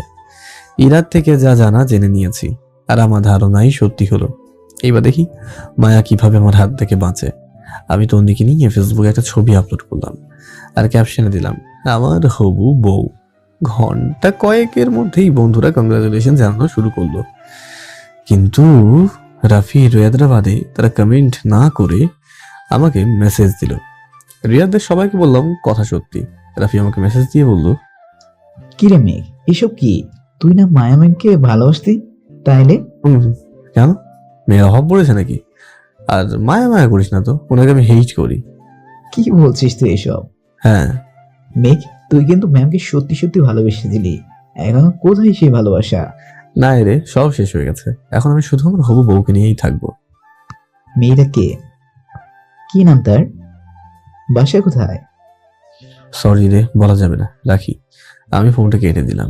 সাথে সাথে মায়া ম্যাডামের কল রিসিভ করতেই ম্যাম বলে উঠলো, কুত্তা, জীবনে তোর মতো লুচ্চা আমি আর একটা দেখিনি। ছি, আমাকে ভালোবাসিস বলে এখন অন্য মেয়েকে বিয়ে করতে যাচ্ছি। সত্যি আজকে আমি তোকে চিনতে পারলাম। তোরে বিশ্বাস করা আমার ভুল। কে বলেছে বিশ্বাস করতে? আর আপনি কোথায় বা আমাকে বিশ্বাস করেন যে আমি আপনাকে বিশ্বাস করব? আর আপনি আমার লাইফে কেউ না, নোবডি। কি? আমি এখন নোবডি? হ্যাঁ। তোরে আমি সামনে পেলে দেখবি? কিচ্ছুই করতে পারবেন না, রাখেন এখন। মেঘ শোনো। শুনতে চায় না। মেঘ প্লিজ। আমি ফোনটা কেটে দিলাম। এবার উনিও বুঝুক আপন মানুষকে কষ্ট দিলে কেমনটা লাগে। ফোনটা রেখে আরেক কাপ কফি খেলাম। তারপর রুমে এসে পড়তে বসলাম। সামনে তোমার পরীক্ষা। পড়া শেষ করে উঠেই দেখি মেঘার কল এসেছে অনেকগুলো। মোবাইলটা সাইলেন্ট ছিল তাই বুঝতে পারিনি। আমি কলটা ব্যাক করলাম। সাথে সাথেই সে কলটা ধরলো আর বলল, কোথায় ছিলে? কতক্ষণ ধরে কল দিচ্ছি। পড়ছিলাম। পোস্টের মেয়েটিকে? আমার হবু বউ। মায়া? ওই নামের কাউকে আমি চিনি না। তোমার মতো লুচ্চা আমি আর আরেকটা দেখিনি। ছি ছি ছি, একটা মেয়েকে ছেড়ে আরেকটা মেয়েকে কিভাবে ভালোবাসো তুমি? ছি মেয়ে, তোমার জন্য যে ভালোবাসাটা ছিল আর সেটা শেষ হয়ে গেছে। আমি ভুল ছিলাম তোমার বিষয়ে। তুমি সত্যি একটা খারাপ মানুষ আর একটা বাজে লোক। সমস্যা নেই, আমি জানি এটা। তোমার সাথে কথা বলতে আমার ঘৃণা করছে। এই বলে কলটা কেটে দিল। এইদিকে হাসতে হাসতে আমার পেট ব্যথা হচ্ছিল। নেইলটা সঠিক জায়গায় গিয়ে লেগেছে। এবার সামনে যে কি হয় সেইটা দেখার পালা। পরীক্ষার দিন ঘনিয়ে এসেছে। এরই মধ্যে কারোর সাথে কোনো প্রকার কথা হয়নি, কারণ মোবাইলে 2টাই সিম খুলে রেখে দিয়েছিলাম। পরীক্ষার আগের দিন রাতে সিম খুললাম, ভেবেছিলাম মেঘা মেসেজ দেবে, কিন্তু সে দেয়নি। রাফি অনলাইন আছে কিন্তু মেসেজ দিচ্ছে না, শুধু হৃদয় মেসেজ দিচ্ছে, কারণ সে সব জানে। পরের দিন তন্দিকে সাথে নিয়ে বাসায় চলে আসলাম। সেখান থেকে রিক্সা নিয়ে পরীক্ষা হলে আসলাম। হলের সামনে এসে দেখি রাফি আর বাকিরা দাঁড়িয়ে আছে। আমি রাফির কাছে গিয়ে বললাম, কি অবস্থা তোর? ছি ছি, লজ্জা করে না তোর? তোর মতো লজ্জা বন্ধু যেন কারণ না হয়। জানিস মা ম্যাডামের কি কষ্ট হচ্ছে, কিসের মধ্যে আছে উনি? তাতে আমার কি? সাথে সাথে ম্যাম এসে আমাকে থাপ্পড় মেরে বলল, তোর কি মানে? তুই আমাকে ভালোবাসিস না? ভালোবাসা এখন শুধু আমার হবু বউকে ঘিরে। এই মেয়েটা, একে তো দেখে মনে হয় কোনো নর্দমা থেকে উঠে এসছে। আমি জানি মায়া এসব বলবে, সে রেগে আছে, তাই তন্নিকে আগে থেকে সব বলে দিয়েছিলাম কি করতে হবে। মেঘ তোমার হবু বউকে কিভাবে খারাপ বলে? আপনি কি আমার হবু বউকে খারাপ বলার? আমি তোমাকে ভালোবাসি আর তুমিও আমাকে ভালোবাসো। কে বলেছে আমি আপনাকে ভালোবাসি? আমি তো আমার হবু বউ তন্নিকে ভালোবাসি। কি বলছো সব তুমি? প্লিজ মেঘ, এমন করিও না। আমি তোমাকে ছেড়ে কিভাবে থেকেছি এই কয়েকদিন আমি জানি, কি কষ্টের মাঝে আমি কাটিয়েছি। ও আচ্ছা, ওই আমি তো দেখতে পাচ্ছি না। পাশ থেকে রাফি বলল, মেঘ তুই এমন করছিস কেন? তুই না ম্যামকে ভালোবাসিস, তাহলে কোথায় গেল তোর ভালোবাসা? আমি তন্নিকে ভালোবাসি। চল, দেরি হয়ে যাচ্ছে, এক্সাম শুরু হয়ে যাবে। মায়াকে কাঁদে দিয়ে আমি চলে আসলাম পরীক্ষার হলে। কেমন জানি মায়ের কান্না মিশ্রিত মুখটা দেখতে খুব কষ্ট হচ্ছিল। আমি ওকে কষ্ট দিতে চাই না। পরীক্ষাটা শেষ হোক তবেই আমি মায়াকে আপন করে নেব। জানি আমার রেজাল্ট তেমন একটা ভালো হবে না। কোনো মতে পরীক্ষা দিয়ে বের হলাম। বের হতেই তন্নি এগিয়ে এসে বলল, ভাইয়া, পরীক্ষা কেমন হয়েছে? আরে চুপ, আসতে ডাক। কেউ শুনলে সব প্ল্যান মাটি হয়ে যাবে তো একদমই। আচ্ছা, পরীক্ষা কেমন হয়েছে? মোটামুটি। ভাইয়া, আগে পরীক্ষাটা মনোযোগ দিয়ে দে, তারপর না হয় যা করার করবি। ভাইয়া, মায়া আমার কাছে আসছিল। কখন? তুই পরীক্ষা দিছিলি তখন এসে আমাকে কাঁদতে কাঁদতে বলল সে তোকে অনেক ভালোবাসে, প্লিজ ওরে কষ্ট দিস না। একটু কষ্টে থাকুক, আজীবনের কষ্টকে তার কাছেও আসতে দেবো না। ওকে, এখন কি করবি? মায়ের কাছে চল। আমি আর তন্নি মায়ের কাছে গেলাম। তন্নু জানে সে কোথায়। মায়া আমাকে দেখিয়ে এসে বলল, মেঘ প্লিজ এমন করো না। সরি, আমাকে ভুলে যাওয়াতেই আপনার ভালো। প্লিজ মেঘ, আমার ভুল হয়ে গেছে, আমাকে মাফ করে দাও। মাফ আমি সেই কবেই করেছি। তাহলে বলো ভালোবাসি। বললাম তো, আমার সব ভালোবাসা আমার হবু বউকে ঘিরে। মেঘ প্লিজ। সরি, আমি চলে আসলাম। ওকে কষ্ট দেওয়ার মানে এই না যে ওকে ভালোবাসি না, তবে আমার প্রতি ওর ভালোবাসাটাকে গভীর করার জন্য এইসব কথা খুবই জরুরি। এইভাবে প্রায় পরীক্ষায় সে আমার জন্য অপেক্ষা করতো। ওর মায়াবী চেহারাটা আমাকে খুব কষ্ট দিত। ওকে কাঁদতে দেখে নিজের বুকটা দুমড়ে মুচড়ে উঠত। তার ভালোবাসার গভীরতাটাকে খুব করে উপলব্ধি করতে পারছি আমি। পরীক্ষা শেষে শুধু একটি কথাই বলতো, মেঘ সত্যিই ভালোবাসো আমায়? আমি চুপচাপ চলে আসতাম। পরীক্ষা প্রথম দিকেই তন্নিকে নিয়ে আসতাম, শেষ কয়েকটা পরীক্ষায় ওকে নিয়ে আসিনি। বাসায় বসে আছি, কালকে পরীক্ষা শেষ হবে। আর মায়াকেও আমি আমার মনের কথা বলে দেব। জান্নাত এসে বলল, ভাইয়া তুই কাজটা ঠিক করিসনি। কি বোন? তোর অধিকার নেই একটা মেয়ের ভালোবাসা নিয়ে খেলার। আর আমি তো মেঘা, সরি, মায়ের সাথে একটু। চুপ কর তুই। আজ যদি তোর মতো কেউ আমাকেও করতো তখন, যদি আমার ভালোবাসার মানুষটি আমার সাথে এমন করতো তখন। সরি বোন, আমি কালকেই সবকিছু ঠিক করে দেব। কাল যেন আমি ভাবিকে বাসায় দেখি, আর না হলে আমি আর কোনো দিন তোর সাথে কথা বলবো না। বোন, এইটাই শেষ কথা। আমি জানি বোন রাগের মাথায় বলছে, কিন্তু আমি তো শিওর মায়া ম্যাম আমার শুধুই আমার, উনি আমাকেই ভালোবাসে। পরের দিন নিজের বাইকটা নিয়ে পরীক্ষা হলে গেলাম। আজকে পরীক্ষার পর মায়াকে নিয়ে পুরো শহরটা ঘুরবো। পুরো শহরে আমাদের ভালোবাসার রং মাখিয়ে দেব। এই শহরও যেন সাক্ষী দেয় আমাদের ভালোবাসা। বুক কাঁপছে। পরীক্ষার হলে কিভাবে পরীক্ষা দিয়েছি জানি না। তাড়াতাড়ি হল থেকে বেরিয়ে প্রতিদিন সেই জায়গায় গেলাম যেখানে মায়া দাঁড়িয়ে থাকে। কিন্তু সেখানে গিয়ে আমি অবাক হলাম, মায়া নেই। মনে হলো সে রেস্টুরেন্ট গেছে, তাই রেস্টুরেন্টে গেলাম খুঁজতে, কিন্তু পাইনি। ভয় হতে লাগলো। সবার আগে পরীক্ষার হল থেকে বের হয়েছিলাম। আশেপাশে প্রতিটা জায়গায় খুঁজলাম, কিন্তু না, কোথাও মায়াকে খুঁজে পাইনি। তাহলে সে কোথায়? ফোন দিচ্ছি কিন্তু কল যাচ্ছে না। আমার ভয় হতে থাকলো, পাগল প্রায় আমি। আমাকে এদিক ওদিক ছোটাছুটি করতে দেখে রাফি বলল, মেঘ কি হয়েছে? দোস্ত, মায়া ম্যামকে দেখছি না, সে কোথায়? সে নেই, আসবে না। আর তুই এত দূরে উতলেও পড়ছে কেন? তুই তো ম্যামকে ভালোবাসিস না। রাফি চুপ কর। যে মেয়েটা তোকে সেই ইন্টার থেকে ভালোবেসে আসছে, যে মেয়েটা তোর জন্য বাইরে দেশে না গিয়ে এখানে থেকে পড়ালেখা করছে তোর জন্য, হ্যাঁ তোর জন্য। তোর জন্য সে দামি দামি কলেজে থেকে এই কলেজে এসেছে তোর জন্য। তোর ভালোবাসা পাওয়ার জন্য সে কলেজে শিক্ষকতা করছে। তোকে ভালোবেসে বলে সে তোর দেওয়া হাজারো কষ্ট সহ্য করেছে, কিন্তু সবশেষে সে কি পেল? কষ্ট আর কষ্ট। কি বলছিস এসব? মায়া ম্যামকে তো আমি প্রথমবার এই কলেজেই দেখেছি। না, মাকে জানিস? মেঘা চৌধুরী। হ্যাঁ, যে মেঘা তোকে কল করে ভালোবাসি ভালোবাসি বলতো, আমার কাজিন, যাকে তুই ক্লাস 10-এ থাকতে প্রপোজ করেছিলি। ওই সময় তুই আবেগে বসে ওকে প্রপোজ করেছিলি, আর তোর সেই প্রপোজালটাকে সে সত্যি মনে করে তোকে ভালোবাসতে শুরু করেছিল। সে সিনিয়র বলে তোকে ভালোবাসি কথাটা বলতে লজ্জা পাচ্ছিল বলেই আমি আর মেঘা, মানে তোর মায়া ম্যাম, প্ল্যান করি এসব। তার মানে এইটাই সেই মেঘা? হ্যাঁ দোস্ত, বিশ্বাস করো, আমি এতদিন যা করেছি সব ওকে নিজের করে নেওয়ার জন্য। আমি শুধু নাটক করেছি। তন্নি আমার খালাতো বোন। কি বলিস? হ্যাঁ, আমি মায়া ম্যামকে আমার ভালোবাসার গভীরতা বোঝানোর জন্য এসব করেছি। কিন্তু তুই জানিস না, মায়া তোর প্রেমের গভীরতা এতটা ডুবে গেছে যে তোকে ছাড়া সে কিছু কল্পনা করতে পারে না। প্লিজ রাফি বল, মায়া এখন কোথায়? সে নাই, সে চলে গেছে। আরে মজা না করে বল না, সে কোথায়? সত্যি বলতেছি, সে চলে গেছে এয়ারপোর্টে। এতদিন তোকে ভালোবাসে বলে সে স্পেনে না গিয়ে এখানে ছিল। আজ যখন তোকে সে তার ভালোবাসাটা উপলব্ধি করাতে পারলো না, তার দেশে থাকার মায়াটাও নাই, তাই সে কাল এসে তোকে বলতে চেয়েছিল সে আজ দেশ ছেড়ে তার বাবার কাছে চলে যাবে, কিন্তু তুই তো ওর একটা কথাও শুনতি না। কথাগুলো শুনে পায়ের তলার মাটি সরে গেল। পাগলিটাকে এত কষ্ট দেওয়া উচিত হয়নি। চোখ দিয়ে অশ্রু পড়তে লাগলো। আমি রাফিকে বললাম, ভাই ওর ফ্লাইট কয়টায়? 1 ঘন্টা পর। কি বলিস কি? হ্যাঁ। প্লিজ ভাই, ওকে যেতে না কর প্লিজ। কেমনে ওকে না করব? ভালোবাসি তাই।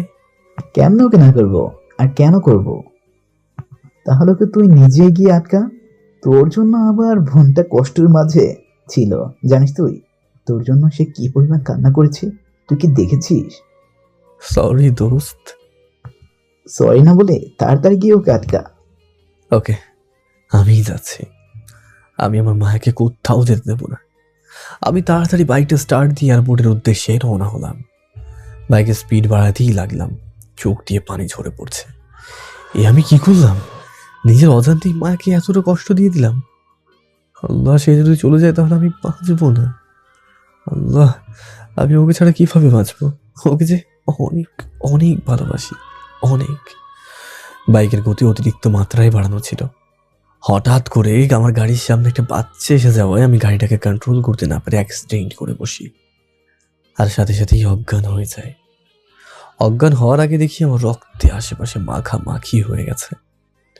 চোখ খুলতে খুবই কষ্ট হচ্ছে, মাথায় প্রচন্ড ব্যথা। কোনো মতে চোখটা মিলিয়েই চারপাশে তাকাই, দেখে মনে হচ্ছে হসপিটালে আছি। পাশে একজন নার্স ফাইল চেক করছে। আমাকে চোখ খুলতে দেখে নার্সি ডাক্তারকে ডাক দিল। ডাক্তার তাড়াতাড়ি এসে আমাকে চেক করলো, তারপরে বলল, মেঘ সাহেব, আপনি খুব লাকি। আপনার স্ত্রী যদি সময় মতো আপনাকে হাসপাতালে না নিয়ে আসতো তাহলে আপনাকে বাঁচানো সম্ভব হতো না। আমার স্ত্রী? কে সে? ওই তো বাইরে দাঁড়িয়ে আছে। মেঘা ম্যাম, একটু ভিতরে আসেন, আপনার স্বামীর জ্ঞান ফিরেছে। মেঘাকে ভিতরে আসতে দেখে বুকটা ধক করে উঠলো। তার মানে মেঘাই আমাকে বাঁচিয়েছে। কিন্তু সে তো এয়ারপোর্টে ছিল। মেঘা আমার কাছে এসে বলল, এত পাগলামি করো কেন? যদি সময় মতো না আসতাম তাহলে আজকে তোমাকে। এই বলেই সে কাঁদতে লাগলো। আমি মেঘার হাতটাকে আস্তে করে নিজের হাতের মুঠোয় নিয়ে বললাম, তুমি এসেছো মেঘা? সরি গো, আমি অনেক কষ্ট দিয়েছি তোমাকে। প্লিজ মাফ করে দাও, আর কোনো দিনও কষ্ট দেবো না। দিয়ে দেখিও, হাত পা ভেঙে গুঁড়ো করে দিব। কিন্তু তুমি অ্যাক্সিডেন্টের জায়গায় আসলে কিভাবে? তুমি তো এয়ারপোর্টে চলে গেছিলে। হ্যাঁ তারাম, এয়ারপোর্টে গিয়েছিলাম আব্বুকে আনতে। রাফি তোমাকে মিথ্যে বলেছে যাতে আমার কাছে ফিরে আসো। রাফি হারামিটাকে আমি তো ছাড়বো না। কি হয়েছে? না কিছু না, মাথা ব্যথা করছে। এভাবে পাগলামি করতে হয়? তুমি কি মনে করেছো তোমাকে ছেড়ে চলে যাব? জীবনেও না। সেই কলেজ লাইফ থেকে ভালোবেসে আসছি তোমায়, আর তুমি গাধাটা কিছুই টের পাও না। 3টা বছর একই কলেজে পড়েছি, তাও কোনোদিন আমাকে খেয়ালই করলে না। যখন ম্যাম হয়ে এলাম তখন খেয়াল করলে। সরি। আপনারা কি স্বামী স্ত্রী না? মেঘা বলল, না, তবে ফিউচারে হব। তাহলে এই ফর্মে যে ওইটা না করলে অপারেশন করতে দিত না। মেঘ সাহেব, আপনি কিন্তু খুব লাকি। লাকি আর হলাম কই, ওর মতো ডেভিল মেয়েকে বিয়ে করে জীবনটা তেজপাতা করবো আর কি। মেঘা রেগে গিয়ে বলল, কি বললে? আরে মজা করছিলাম। 1 মাস পর রাফি, রিয়াজ সবাই আমাকে জ্ঞান দিচ্ছে। রাফি বলছে, দোস্ত আমার আপুরে দেখিস, বিড়াল মারার সময় যেন কষ্ট না পায়। দোস্ত বিড়াল কই? রুমে। তুই সাহসী ছেলে, যা এবার বিড়াল মেরে নিজেকে জয়ী কর। আচ্ছা, বুক কাঁপছে, বাসার ঘরে ঢুকছি, লজ্জা লাগছে, না ভয় লাগছে, না হাত পা কাঁপছে। কোনো মতে ভিতরে ঢুকে আমি এদিক ওদিক খুঁজতে লাগলাম।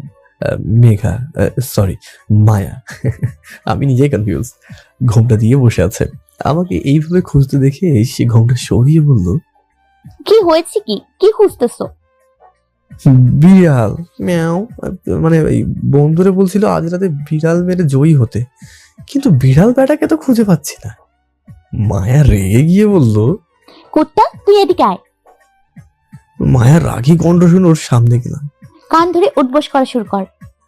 কিন্তু কেন? করবি কি করবি না? কি আর করার, বাধ্য হয়ে তাই করতে লাগলাম। কি ডেভিল বউ, জীবনটাই তেজপাতা করে দিল রে। আমি বললাম, আচ্ছা ডেভিল ম্যাম। কি বললি? না মানে মায়া ম্যাম, কান ধরে উঠবস করার কারণটা কি জানতে পারি? কুত্তা, কারণ জানিস না? আমাকে অনেক কষ্ট দিলি, এখনো পর্যন্ত প্রপোজ করিস নাই, তোরে আমি আরো শাস্তি দিব। এই না এসবের পর শাস্তি ভোগ করা পসিবল হবে না। তাহলে চল। কোথায়? ছাদে। আচ্ছা চলো। আমাকে কোলে করে নিয়ে যাও। হ্যাঁ, পারবো না। কি বললি? নিচ্ছি। আমি মায়াকে কোলে নিয়ে ছাদে গেলাম। আকাশে খুব সুন্দর চাঁদ উঠেছে, তবে আমার মায়ার মতো এতটা সুন্দর না। মায়া এবার বলল, ওই যা, ওইখানে ফুল আছে, নিয়ে আয়। আমি বাধ্য ছেলের মতো ফুল নিয়ে আসলাম।